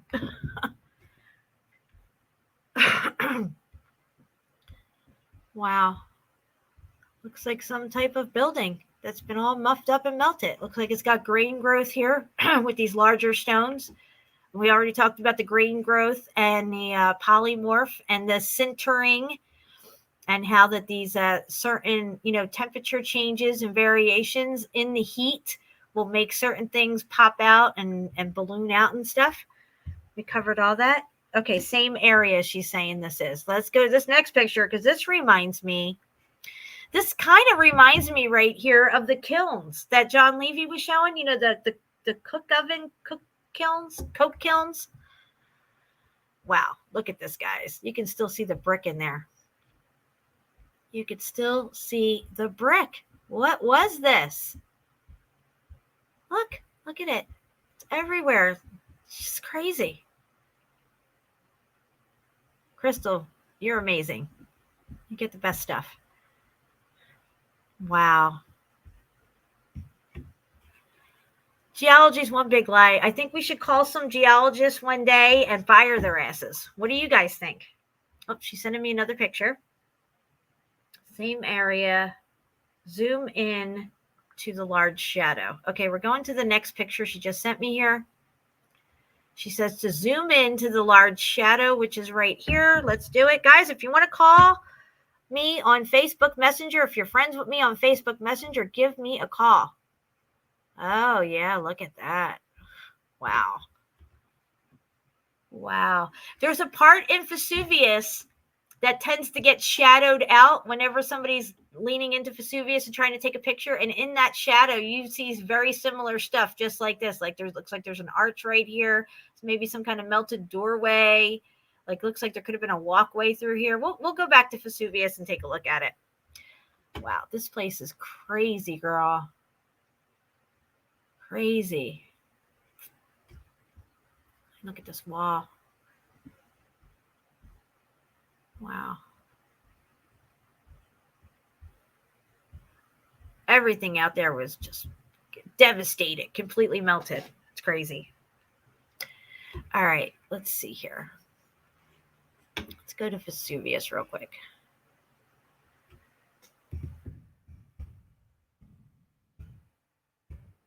Vesuvius crater. Let's look at the crater. All right. These are some of the pictures that I had shown on my show for Vesuvius. I should go to this one. It's colorized a little bit better. And it's got more definition. But you can see it's the same photo as what I just had up. See, it's just a little bit better quality picture here. Hold on. Where did it go? Right here. Okay, so you can see more definition here. This is the top part leaning into the crater. It's not looking so far down into it. You're looking at mostly the top part, but across the way from where this person is standing. Look at this, guys. Look at this melt. This looks like structure all day long. All day long. Take a good, hard look.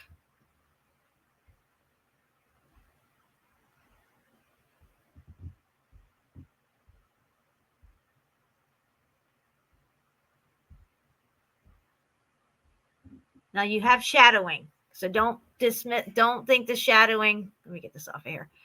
Faye, I did not mean to do that. Hold on. Go back. Let me find my picture. Where the hell was it? Is it this one? No. Let's go back to this one. That's not it either. Where's the one that the hell that I was just on? This one. All right. Well, anyways, same thing. It's just a lighter version with less shadows. So I guess we should have stuck with this one.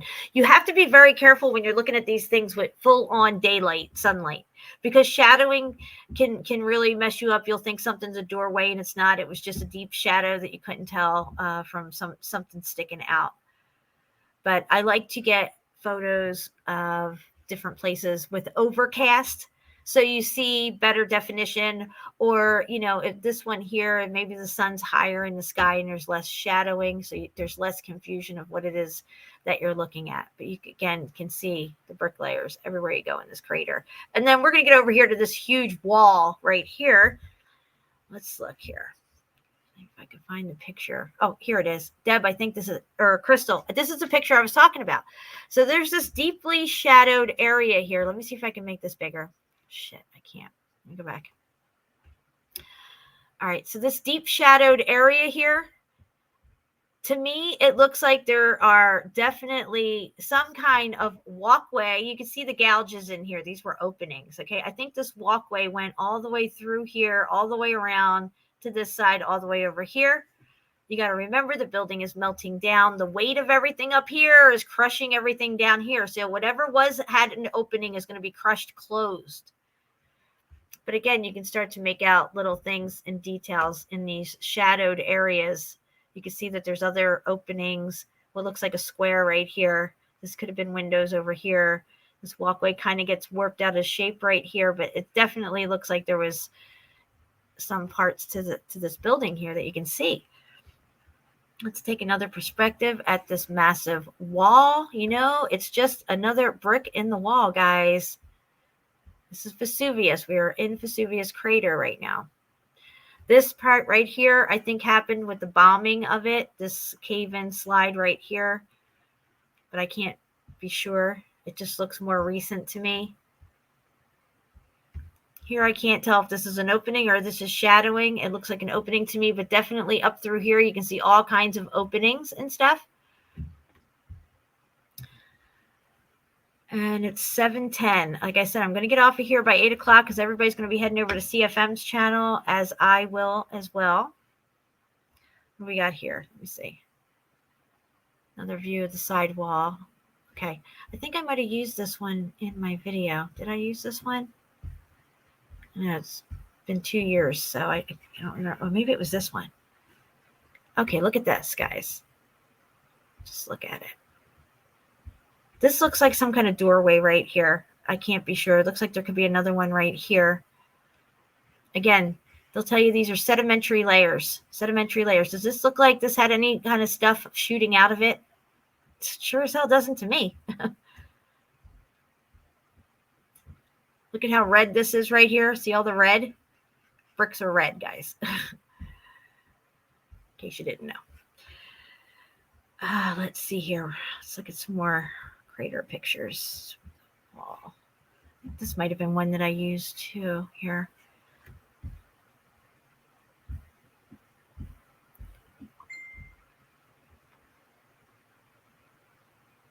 All right, so we're looking at this. Got some deep fissures right here. The whole way up Vesuvius, you see all kinds of very anomalous stuff too along the travel up there. And the whole story of Vesuvius itself, I've covered it all.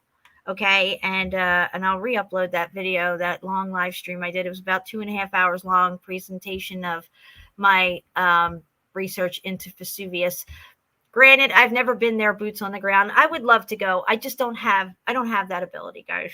But the best that I can do is find the best quality pictures, drone footages and stuff like that and get captures and just scour it with, like, I'll look at this wall here and then I'll look at other pictures of this wall with overcast, trying to decipher out all the shadowing and everything like that. What is it that I'm looking at? Where are these openings at? What could this construct of look like prior to the melt, to the destruction? Let me see here. What else we got? Anybody want to call in? Please feel free to call me. Give me your thoughts on all this stuff. This is a massive wall right here. The Tower of Babel was massive. It was built to the heaven. And I am not saying that Vesuvius is the Tower of Babel. I am saying it is Babel-ish. Tower of Babel-ish. I think there was many towers. Hell, they just said there was 1,406 volcanoes on the whole planet. This ball that we're hurtling through space on. So there had to have been many, many towers. Could they have been some kind of superstructure of a city? Could these have been cooling towers of some sort? Energy collectors? If you look up nuclear reactor cooling towers. Okay. Cooling towers. Let's just see what we get here. Oh, hang on there. Sorry. Okay, so this is what we're looking at here, guys. Could these things have been maybe things like this? Things like this? Let's look at the largest cooling towers in the world. How about we look at that? Let's go back to the search. Let's go up here. Nuclear cooling towers, largest in the world. Let's see how big these suckers can get. Some of the largest ones in the world are over like almost a mile high. Look at this one here. Massive. Massive. Massive.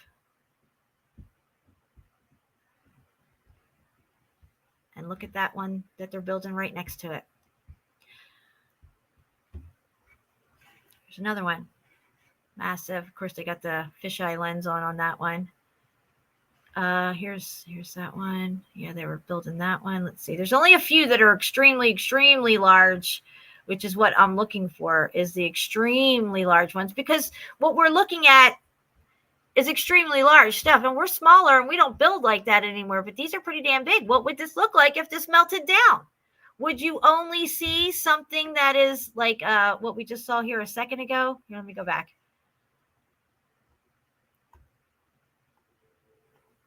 Let me go back.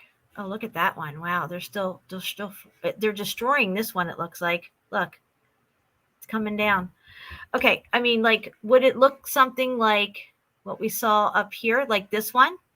If it melted down from this, could it have wound up like this, halfway, just a truncated part of it, like what we were just looking at with Yemen volcano?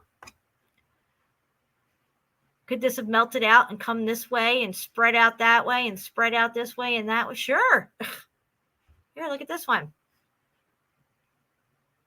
You tell me. Call in. Tell me. Give me your thoughts. Here's a volcano shopping mall that they were building. Okay? A volcano shopping mall. Volcano architecture. Here, let me click on it and see if I can get any pictures up of this thing. Of the link. I'm sorry. I didn't mean to. Let me hit this. Shit, the link's not coming up when I click it. Why is that? Okay, here's the other pictures of it. Here's it built, right? They got the green around it. They got their asphalt parking lot and stuff. Building. It's a building. The whole thing's a building. Look at it. Volcano architecture. See what else they got down here. There's another one. Some kind of arena. Looks just like a volcano. Now, what's to say that the next reset event, this thing doesn't melt down some and grass and trees grow over it? Somebody says, oh, this is an extinct volcano. You know, the asphalt melts away. They say that's the lava that came out of it. I don't know. Just saying. Somebody call me. Call me and let me know what you think of this stuff. All right. What else did I want to look up? Oh, I wanted to show you the John Levy video. Let me come back over here and take a look at the chat real quick. We got 47 people here. I scroll down some. See what's going on in the chat. Wow, I am way behind on the chat here.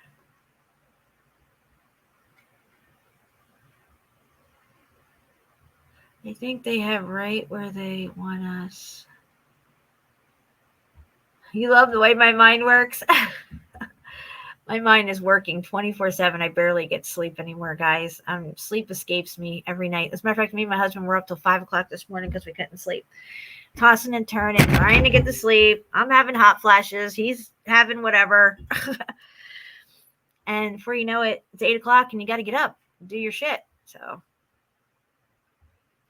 I'm firing on like 2 cylinders instead of 4 cylinders today.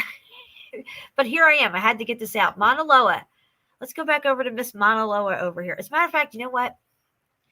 I wanted to share the John Levy video. Anybody that's new here and hasn't seen my video about Vesuvius and it being an actual building, a tower of some sort with buildings that were on it, John Levy picked up my information, gave me some props and some shout outs on 2 of his videos.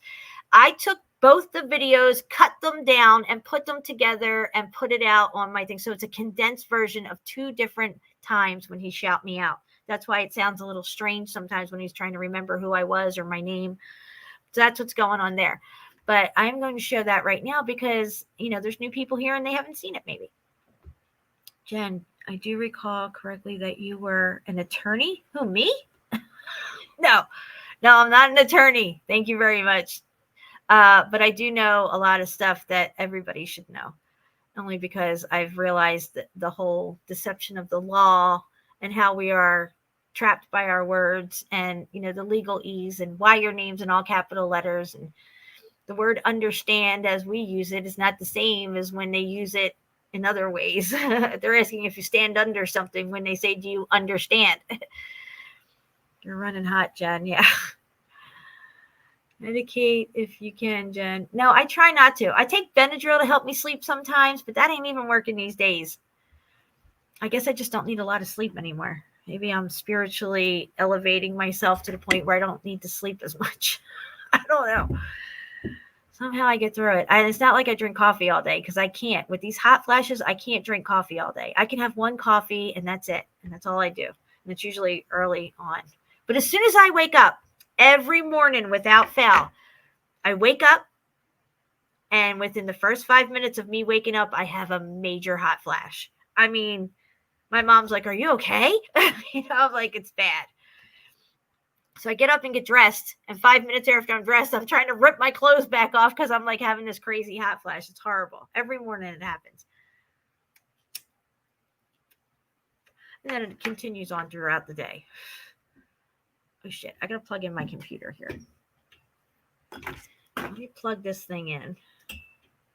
And then we'll get back to what we're looking at here because nobody's calling. That's okay. I'm not upset. I'm just saying nobody's calling. All right. So let me find this John Levy video. Let me go to my channel. Videos.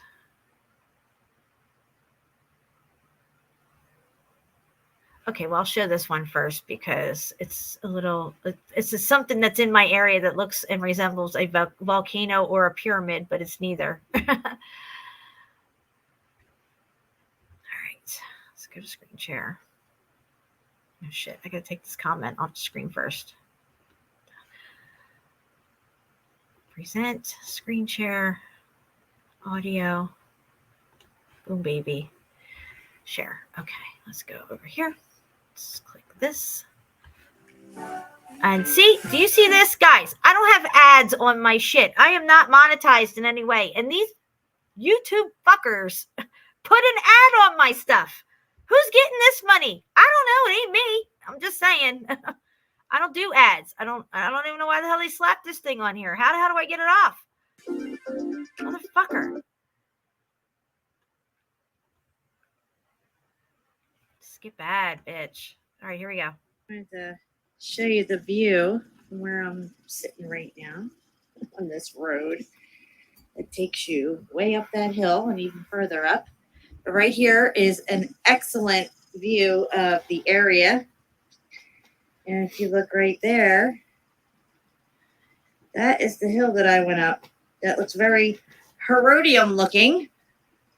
I went up that with Jeremy, and I also went up it by myself.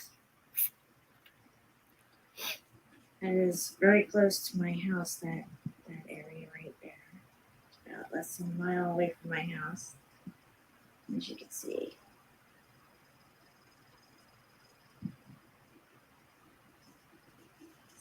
Yeah. Pretty cool, right? Yeah, I just wanted to show you that. There it is right there. That was definitely some kind of a building. Or a pyramid. I don't know. There it is. There it is. All right, hang on. I didn't mean to do that. Okay, so Deb just sent me something as well. And this, I forgot that she had sent this before. Let's open this up. This is, Deb, please tell me exactly what we're looking at again. I believe it's the interior side view of a volcano, if I'm not mistaken. And this is a very unique photo here, and I'm not even sure of the location. Deb, if you know that as well, that would be great. I have not reverse searched this picture or anything, but again, look at this, guys. This is a melted building.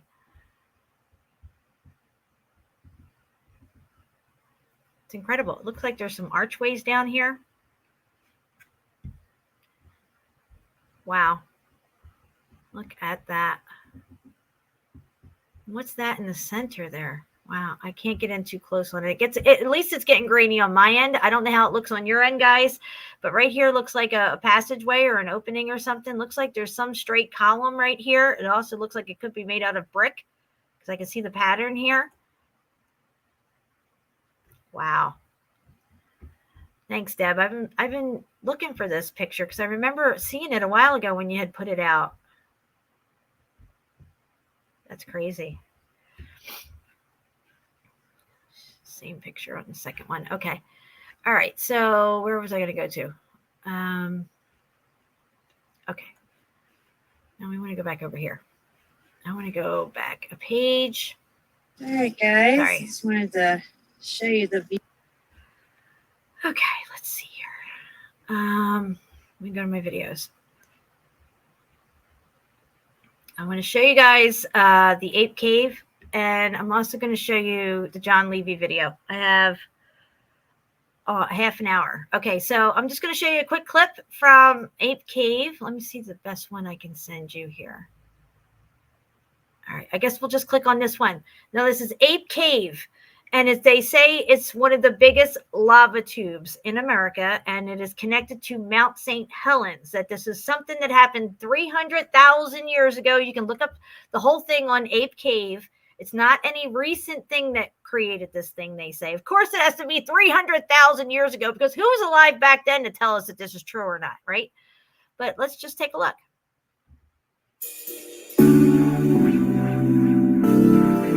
Call in. Let me know what you think of all this. If anybody wants to call me on Facebook Messenger, give me a call if you're friends with me. Look at that stuff. You got a red thing in there. Oh, yeah. Now, let me pause this. This is supposed to be a lava tube that had lava flowing through it, okay? It looks to me like some kind of construction site. I'm just saying, but let's just continue. Melted slag stuff in there. Wow. Look at this. It's the whole pile of stuff. The whole conglomeration.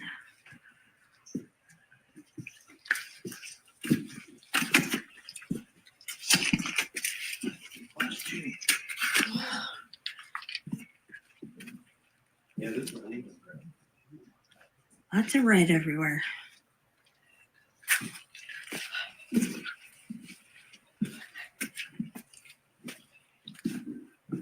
at that.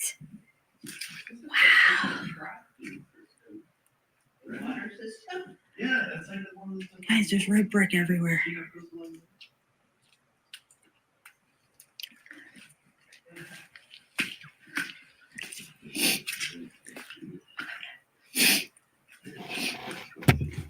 Yes, Deborah confirmed in the chat there it's a cross section of a volcano, guys, what we just looked at from her pictures. Right. Let me take you through here a little bit here.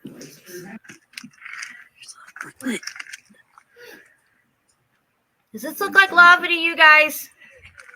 Put a 1 in the chat if this looks like a lava flow. Put a 2 in the chat if this looks like a melted brick tunnel.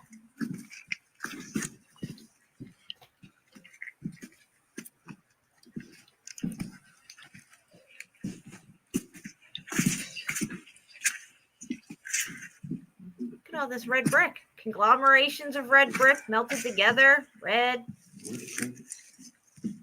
Where's the clinker bricks?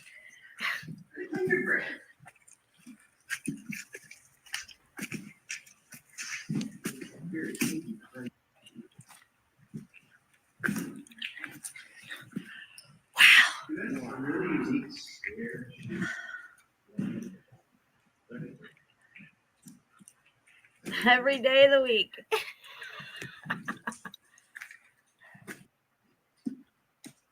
Yeah.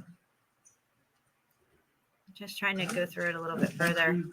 Oh, let's see where they're coming. This is a mile and a half. Do you see the? Listen. We just started. It's a mile and a half. We just started. We're climbing over huge piles of red melted brick. And we're just like, I'm like, how the hell are we going to get over this? You feel like you walked There's around? no sign saying take this route. You climb up this pile and find out you can't get through that way. You got to climb all the way back down all this. Do you see how treacherous this is? And look right here. Right here, you can see a little brick pattern. I'm just saying, anywhere along the line, anywhere, you could slip into one of these crevices and break your fucking leg off. We wound up, just saying, we wound up taking the wrong way and had to climb back down and go around. So there's that.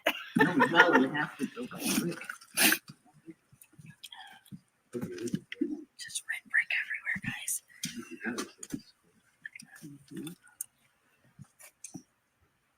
Look at this. Does this look like a lava flow to you?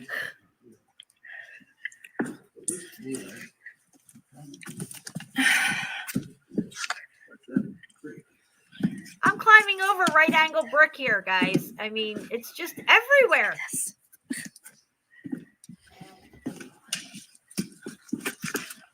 Yes, I had my Puma sneakers on. I know I should have boots Next on. level.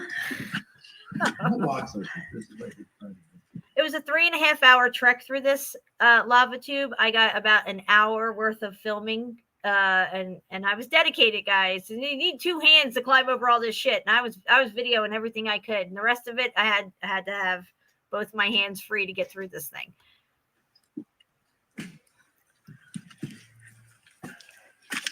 Again, like I said, I can't hear you. Guys.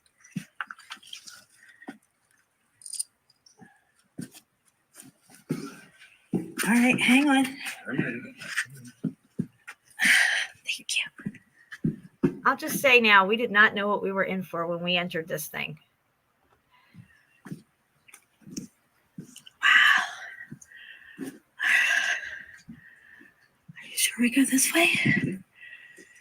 This is when we realized we climbed up the wrong way up this pile, and now we have to turn around and go back down it and now navigate another way around this huge fucking pile of melted bricks to get out of this thing, which we still had probably another. We just started, guys. This is one of our first piles that we went over. We went over 27 piles of rubble. You can look it up. There's 27 piles of rubble in this thing. I'll leave the way up, you guys. I'm sorry, it's okay. It is cool. I mean, everything's cool. What do you say?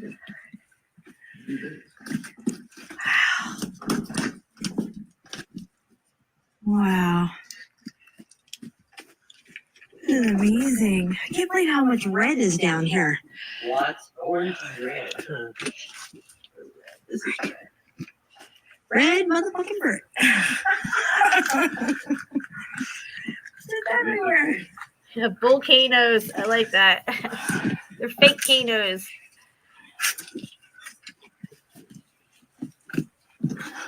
This was a treacherous trek through this, but we got boots on the ground, 8 cave. And nobody can tell me I sit around and look at pictures and make these judgment calls. I was there, boots on the ground, and I have witnesses with me who saw it themselves. The CFM and Jeannie with me. I went out to Seattle back in September and spent a week with them, 7 days. We went out to 8 cave, spent the whole day there. Look at this, guys. Look at how treacherous this is. I can't even believe I did this. We'll never get out of this. And I have bad balance. I have vertigo. So there's that. Holy crap. There's just red brick everywhere. Look at that chunk. Wow. Yeah, it's all red. Holy crap. Okay, guys. So you get the idea. You get the idea there. Uh-oh, we got somebody calling in. Hold on. I got to close this out. We got Mark Galot calling in, guys. Hey, Mark. You're live on the air. What's going on? Can you? Hey, what's happening? I can barely hear you. Oh, okay. Hold on. Let me turn Let's it. see. Let me turn up my volume. Can you hear me now? Yep. I dialed 1-800-Meltology and I got you. Oh, I love it. I love it. So what do you got for me, Mark? What's going on? What are your thoughts on this? Oh, this is great. It was funny. So we were talking yesterday, and then this morning I look at my feed and I'm scrolling up, and this ad comes up, and it's a cereal ad, and it's got this volcano, and these kids are playing, and they're putting stuff in this cereal volcano, and it explodes out. Oh, like, yeah. really? See, they're brainwashing the kids. Yeah, brainwashing the kids with cereal. Yeah, exactly. That is too funny. Hey, this call-in thing is killer. I love it. Yeah, it's a good idea. I mean, I would like to eventually get some kind of blog, talk, radio, maybe phone call line or something. But that's all extra stuff you got to pay for, and I'm just still looking into getting some kind of number so I can take calls. But right now, we're just getting our feet wet with it. Yeah. But that volcano, okay, so the sound effects and stuff, like you were saying, I was listening to it earlier today, and it's just a loop of the same sound effects. I counted on the really loud boom. I think it was 25, 30 seconds or so, but I don't know if you listen. I'm sure you listen to it a lot, but you think it's like a 2-minute loop or like a 30-second, or as far as the sound effects? I think it's maybe around 2 minutes, because I listened in. I was listening for that first loud boom crackle thing, that you were talking about. And then after that, it seems to go like another 2 minutes maybe or so. And then you hear it again.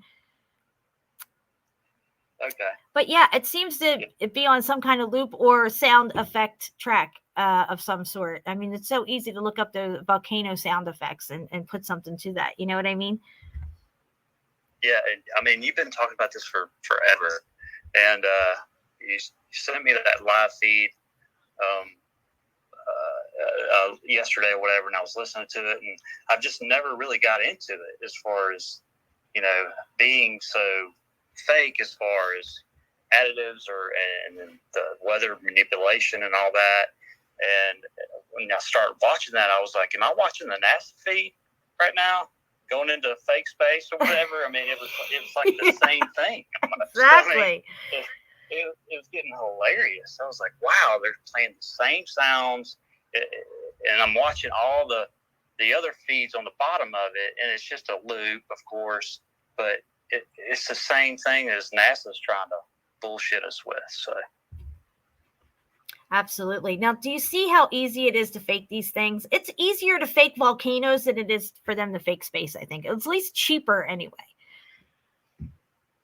Yeah, it's probably cheaper than $70 million a day, right? Right. I mean, all they got to do is send people in, their agents who are, people who inspect these, said volcanoes, go in, and they have these things that they drill into volcanoes, like around craters and stuff, where it looks like a manhole, and it's like a well of some sort, and they put their seismic meters and stuff like that down into these wells that are protected through their cement encasing that they put down into this, so they can monitor supposed any earthquake activity, because we all know that happens before the volcano pops off.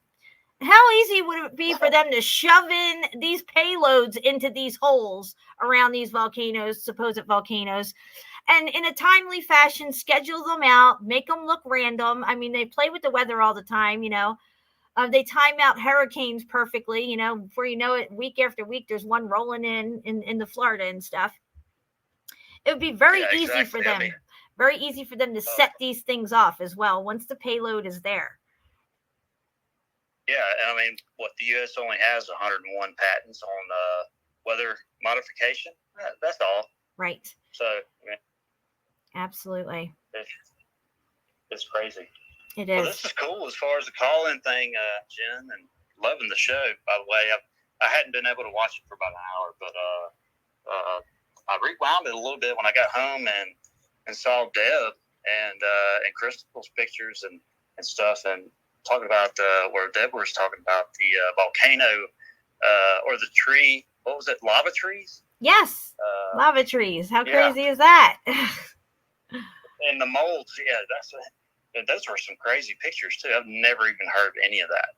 Right. Yeah, me neither. That was a good catch on her part. There's so many anomalies, so many layers to this lie. It's incredible. It really is. And that's what we're doing here. We're breaking down the lies. Yeah. I mean, everything's a lie, basically. But again, I was just calling in I'm sorry, I'm paying attention to my daughter over there. My wife.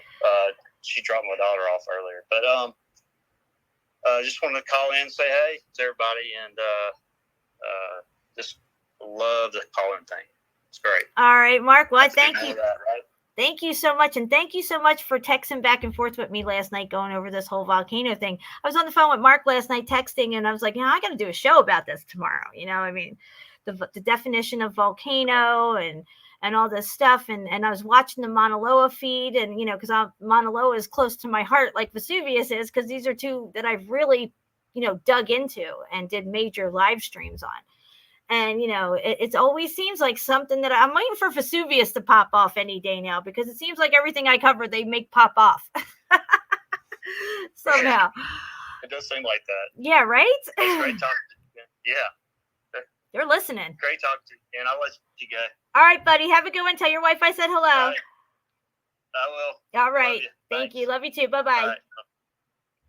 All right. That was Mark Galat from Our Melted Reality. Guys, make sure you sub and bell his channel, Our Melted Reality. He's got great boots on the ground footage, and he's got a new drone, and it's got amazing quality footage on there. Satelloons, yeah. Well, NASA is one of the biggest consumers of helium. So either they know something about helium, we need to stop sniffing glue and start huffing helium because NASA's all high over there, or their satellites are balloons and they need all that helium to fill them the hell up.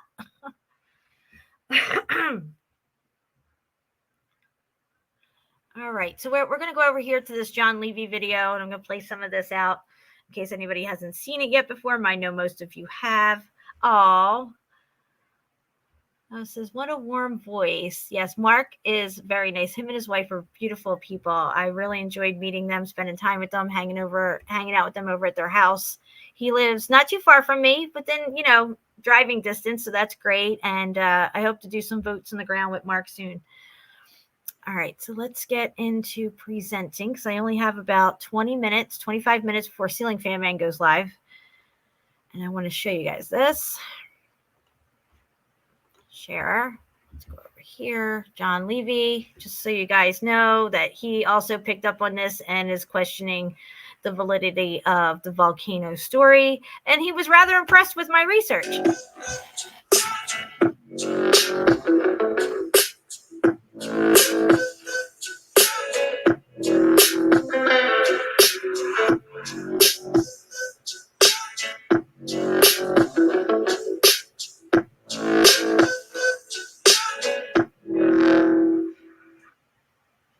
A channel called TruthSeeker69 Original had proposed. That was one of my other channels, guys. Clearly, I mentioned earlier, I had like 5 channels so far. So this was one of my other channels that got taken down. I hit around 3,000 subs, and they took it down. That this may have been the Tower of Babel. And I had also proposed that all mountains could have been Babel-esque back in that video that I made back when. In that video back when, I showed examples of Turkey and Cappadocia and how these absolutely look like melted buildings. And again, when I say melted, it could be displaced by frequency or restructured or superheated and reshaped, whatever you want to call it. We use melted because we have an understanding in this community about what that means, similar to Tartaria. And here I was looking at a site that Jen showed in one of her videos. It's all in Italian. And the first thing that we notice is every single one of these depictions show the eruption in 1779. Every single one. 1779, 1779. And this drawing was made in 1880. And in my recent video, they were telling us how this eruption initially occurred in 79 AD. And now we have a 2,000-year difference, approximately. And this actually makes more sense. Those buildings did not look like buildings from 79 AD. And it didn't look like something that was ravaged by ash and pumice, nor lava. But here what really caught my eye is every picture of Vesuvius shows this kind of outer shell, and then the volcano in the center. Everyone. Outer shell, outer shell, outer shell, inner core, outer shell, inner core. So this kind of a half circle around a dome, always, as we see here. And then, again, what do we see here with this Tower of Babel? Same thing, a core, outer rim. And I think that these types of structures are what Gary Shunung was talking about in his Old Earth series. These are habitations, entire cities complete with agriculture and water distribution, as we can see down here, these little tunnels or ducts. And you see how people lived all along the edge of it, within it, and always. And look how it looks melted coming down through here, guys. Can you see that? Make sure everything's going good here. Yeah, you can see where it's melted coming down through. I'm just saying, it looks melted. Okay, even over here, looks melted. Same shit we see in Cappadocia. Is depicting clouds at the top, but were they clouds? Or were they actually coming from within the structure? Perhaps it was a complete permaculture, maybe like a rainforest in here. Who knows? And in one of these pictures, this one here, we can kind of see this notion. If this was a structure that had collapsed, and here we can see what looks like a river of molten structure. And here, where all these windows would have been, little vents popping out of the sides, just as we see here. If such a thing were to collapse. And again, who knows what was going on inside, if this is just the outside. But to me, so very similar, not unusual, that buildings made of fine quality, most likely concrete, and of course brick, could become so heated and disfigured, and yet still show pockets of preservation, as we see here. Again, this thin veil could be popped out and may only be 1 to 2 inches thick. And all of this was a building. Nobody carved this out. And even under here, we can see more windows as if the structure kept going. But this is a puddle of everything that was stripped off of this building and liquefied. As the Bible says, the buildings shall melt like wax. And this is boom, baby. Your wax. Again, we can see all the lime has been pushed to the surface, but this was once building, levels, now collapsed into a pile. And no doubt, once you see it, you can't unsee it. You got that right, John Levy. Oh, you know what? I want to apologize. It's John Levi. For all my new subscribers, I'm Italian and I'm from Philly. We say things a little different. And I always call him Levy. So don't hate me for that. I'm just saying. It's John Levi is the correct pronunciation. Here we go. And lastly, let's just look at some photos that Jen has shared here. These were some pretty rare photos of some buildings atop Mount Vesuvius. We were told that these are brand new buildings, that they built these to promote tourism. Why promote tourism on an active supposed volcano? And it was a big deal back when. Lots of drawings and paintings and depictions of people wanting to go to the top of Vesuvius. Why did they want to go up here? And you know, just now I had an inspiration. Perhaps they tell us the God. So this video is on my channel. You guys can check it out. Volcano. It says Vesuvius is not a volcano. It's a melted building. Boom, baby. So you can find that on my channel. I did say I was going to drop this link into the chat, and I haven't done it yet. So I need to get that done. Copy. Come over here. Let's come off a screen share. My mother is in the chat. Everybody want to say hi to my mama. It's Chris Salerno. That's my mama. She's actually right in the next room here listening to the show. Here she is here. She says, what you learned in high school was bull. You got that right, Mom. Okay. So I got about 10 minutes before Ceiling Fan Man's show. I dropped that link in the chat. This is the video that we looked at earlier about the concoction for the volcanoes and earthquakes. And also you can use it for underwater volcanoes and creating a tsunami as well. Thank you for dropping John Levy's channel in there. When you click on the video, that link that I just dropped, or excuse me, this one here, the one that he did for me for Vesuvius, his link is in the description below this video as well. So I appreciate you. Boom, baby. That's right, Mom. There's my mama. So for all you guys out there who are just coming into meltology and are just coming into this topic, and we've been talking about this for quite some time, I just want to say, welcome to the party, pal. I've been waiting to use that.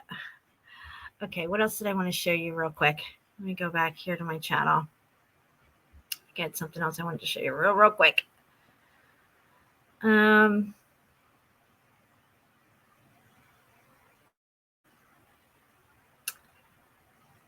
Oh, I know what it was. Okay, let me find my video here. Next level. Where's that next level video at? Here it is. Okay, let me go in this. Let me move this along here. Okay, here. First, I want to show you this. Oh, shit. Let me go back a little. Okay, here. In the video is one of my pictures from my live stream that we did. I think it was the one about old maps. Shapu and I just did, within the last 6 months. It's on my channel here. I looked up this map of Italy. This is an old antique map of Italy. I zoomed in on it looking for Vesuvius. Here's Naples. Here's Salerno. And right in between Naples and Salerno is Vesuvius. And it is coming off of what looks like a building right here. A building. That's right. A building. Right here, I changed the contrast, made it black and white. You can see the V very clearly right here, coming off of what this thing here is. Does not look like a volcano. It looks like a fucking building with a huge archway right here, doorway of some sort. Whatever it is, it's massive. Just saying. Now, let the video continue on. And right here, if I stop it, this is a new Alame picture from the Vesuvius mineral layers, the way it is here. This is it here from my original video. I screen captured it. I know it's grainy, guys, but can you guys see what I'm doing? Did I screen share? Oh, shit. You're telling me I'm doing all this talking and I'm not screen sharing? That sucks. Let me go back over here, guys. I am so sorry. Sorry. Let me present again. See, I get a little ahead of myself. I'll share. Okay. Next level. Okay. Here's the original without the Alame from my original video that I did on it. And here's the latest thing that they've done to it with putting the Alame over it. Now let me go back a tiny bit and show you that Vesuvius thing. Here's the map that I originally looked up. It's an antique map, a map of antiquity of Italy. And then when I zoomed in on where Naples is, which is right here, Salerno is right here. And in between Naples and Salerno, you should find Vesuvius right here. And instead of finding a volcano, we're finding what looks like a building. Here's the V for Vesuvius. You can see Vesuvius right here. And over here on this picture, I had changed the contrast on it, made it black and white so we can bring out Vesuvius. You can see the V clear as day right here, running this way, Vesuvius. And this is a building that it's coming off of, a building, a huge building. Okay, I'm just saying. And then, of course, that's what we see here in Vesuvius, a statue head. Well, buildings had statues, right? So it only makes sense to me that yeah. Oh, I missed a call from Deb. Oh, I'm sorry, Deb. Call me right back. I had this thing lowered. Can you call me back? No, it only makes sense to me that I got to mute myself on my show and then bring the volume back up for the call. Call me back, Deb. Hurry up. I only have about 7 minutes before Ceiling Fan Man goes live.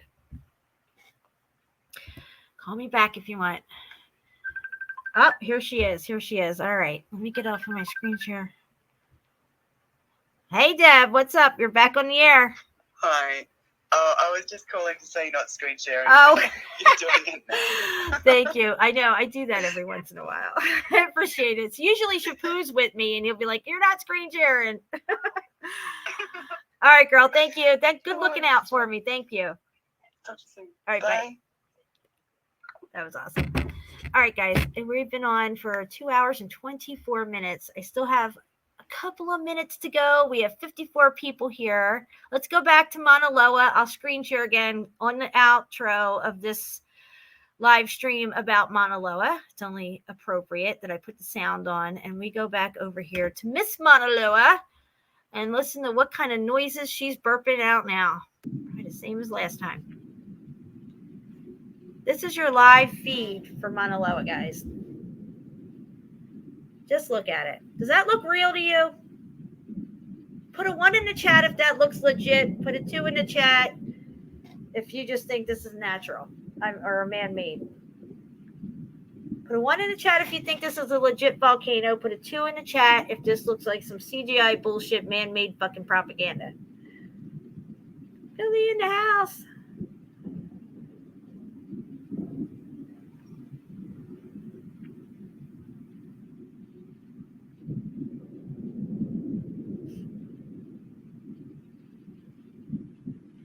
There's a lot of stuff going on in Iceland. We covered an Icelandic volcano. Don't ask me to pronounce the name of it, but you can look at people going on tours and hiking up to this like Icelandic volcano on YouTube and watch them go down into it and take the tour of it. There's fucking brick everywhere.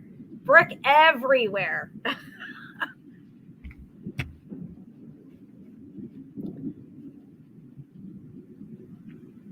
Yeah, it's such BS, guys. It really is.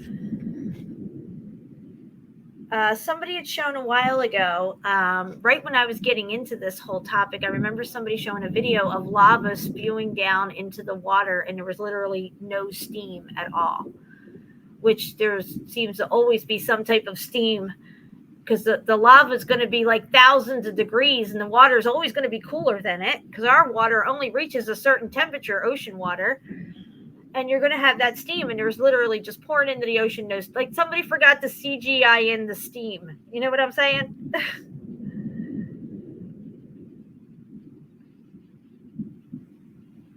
Yellow bricks look like melted butter. Yep.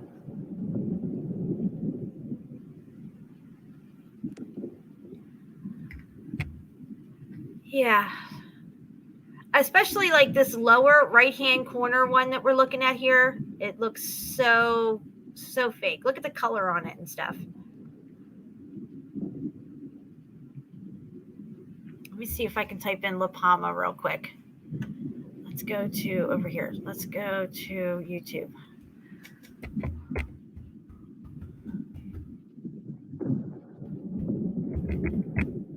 Let me see if we can compare this real quick.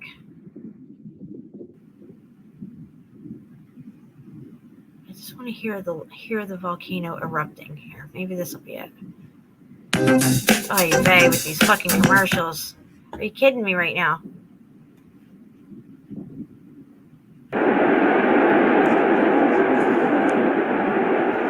Hey, okay.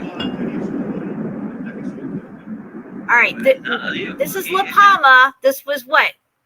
Almost a year ago now, 6 months ago, La Palma. Okay, maybe like 6, 7, I don't even know. 8 months ago. Listen to the noises.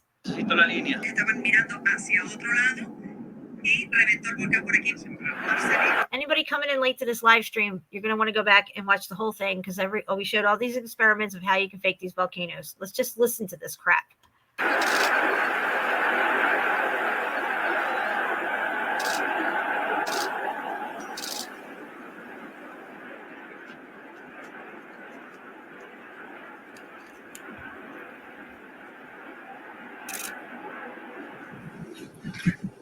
This is supposed to be another vent opening up right here. They say that there was fissures along the side of it, along this volcano, and it was opening up all these fissures and other vents and stuff.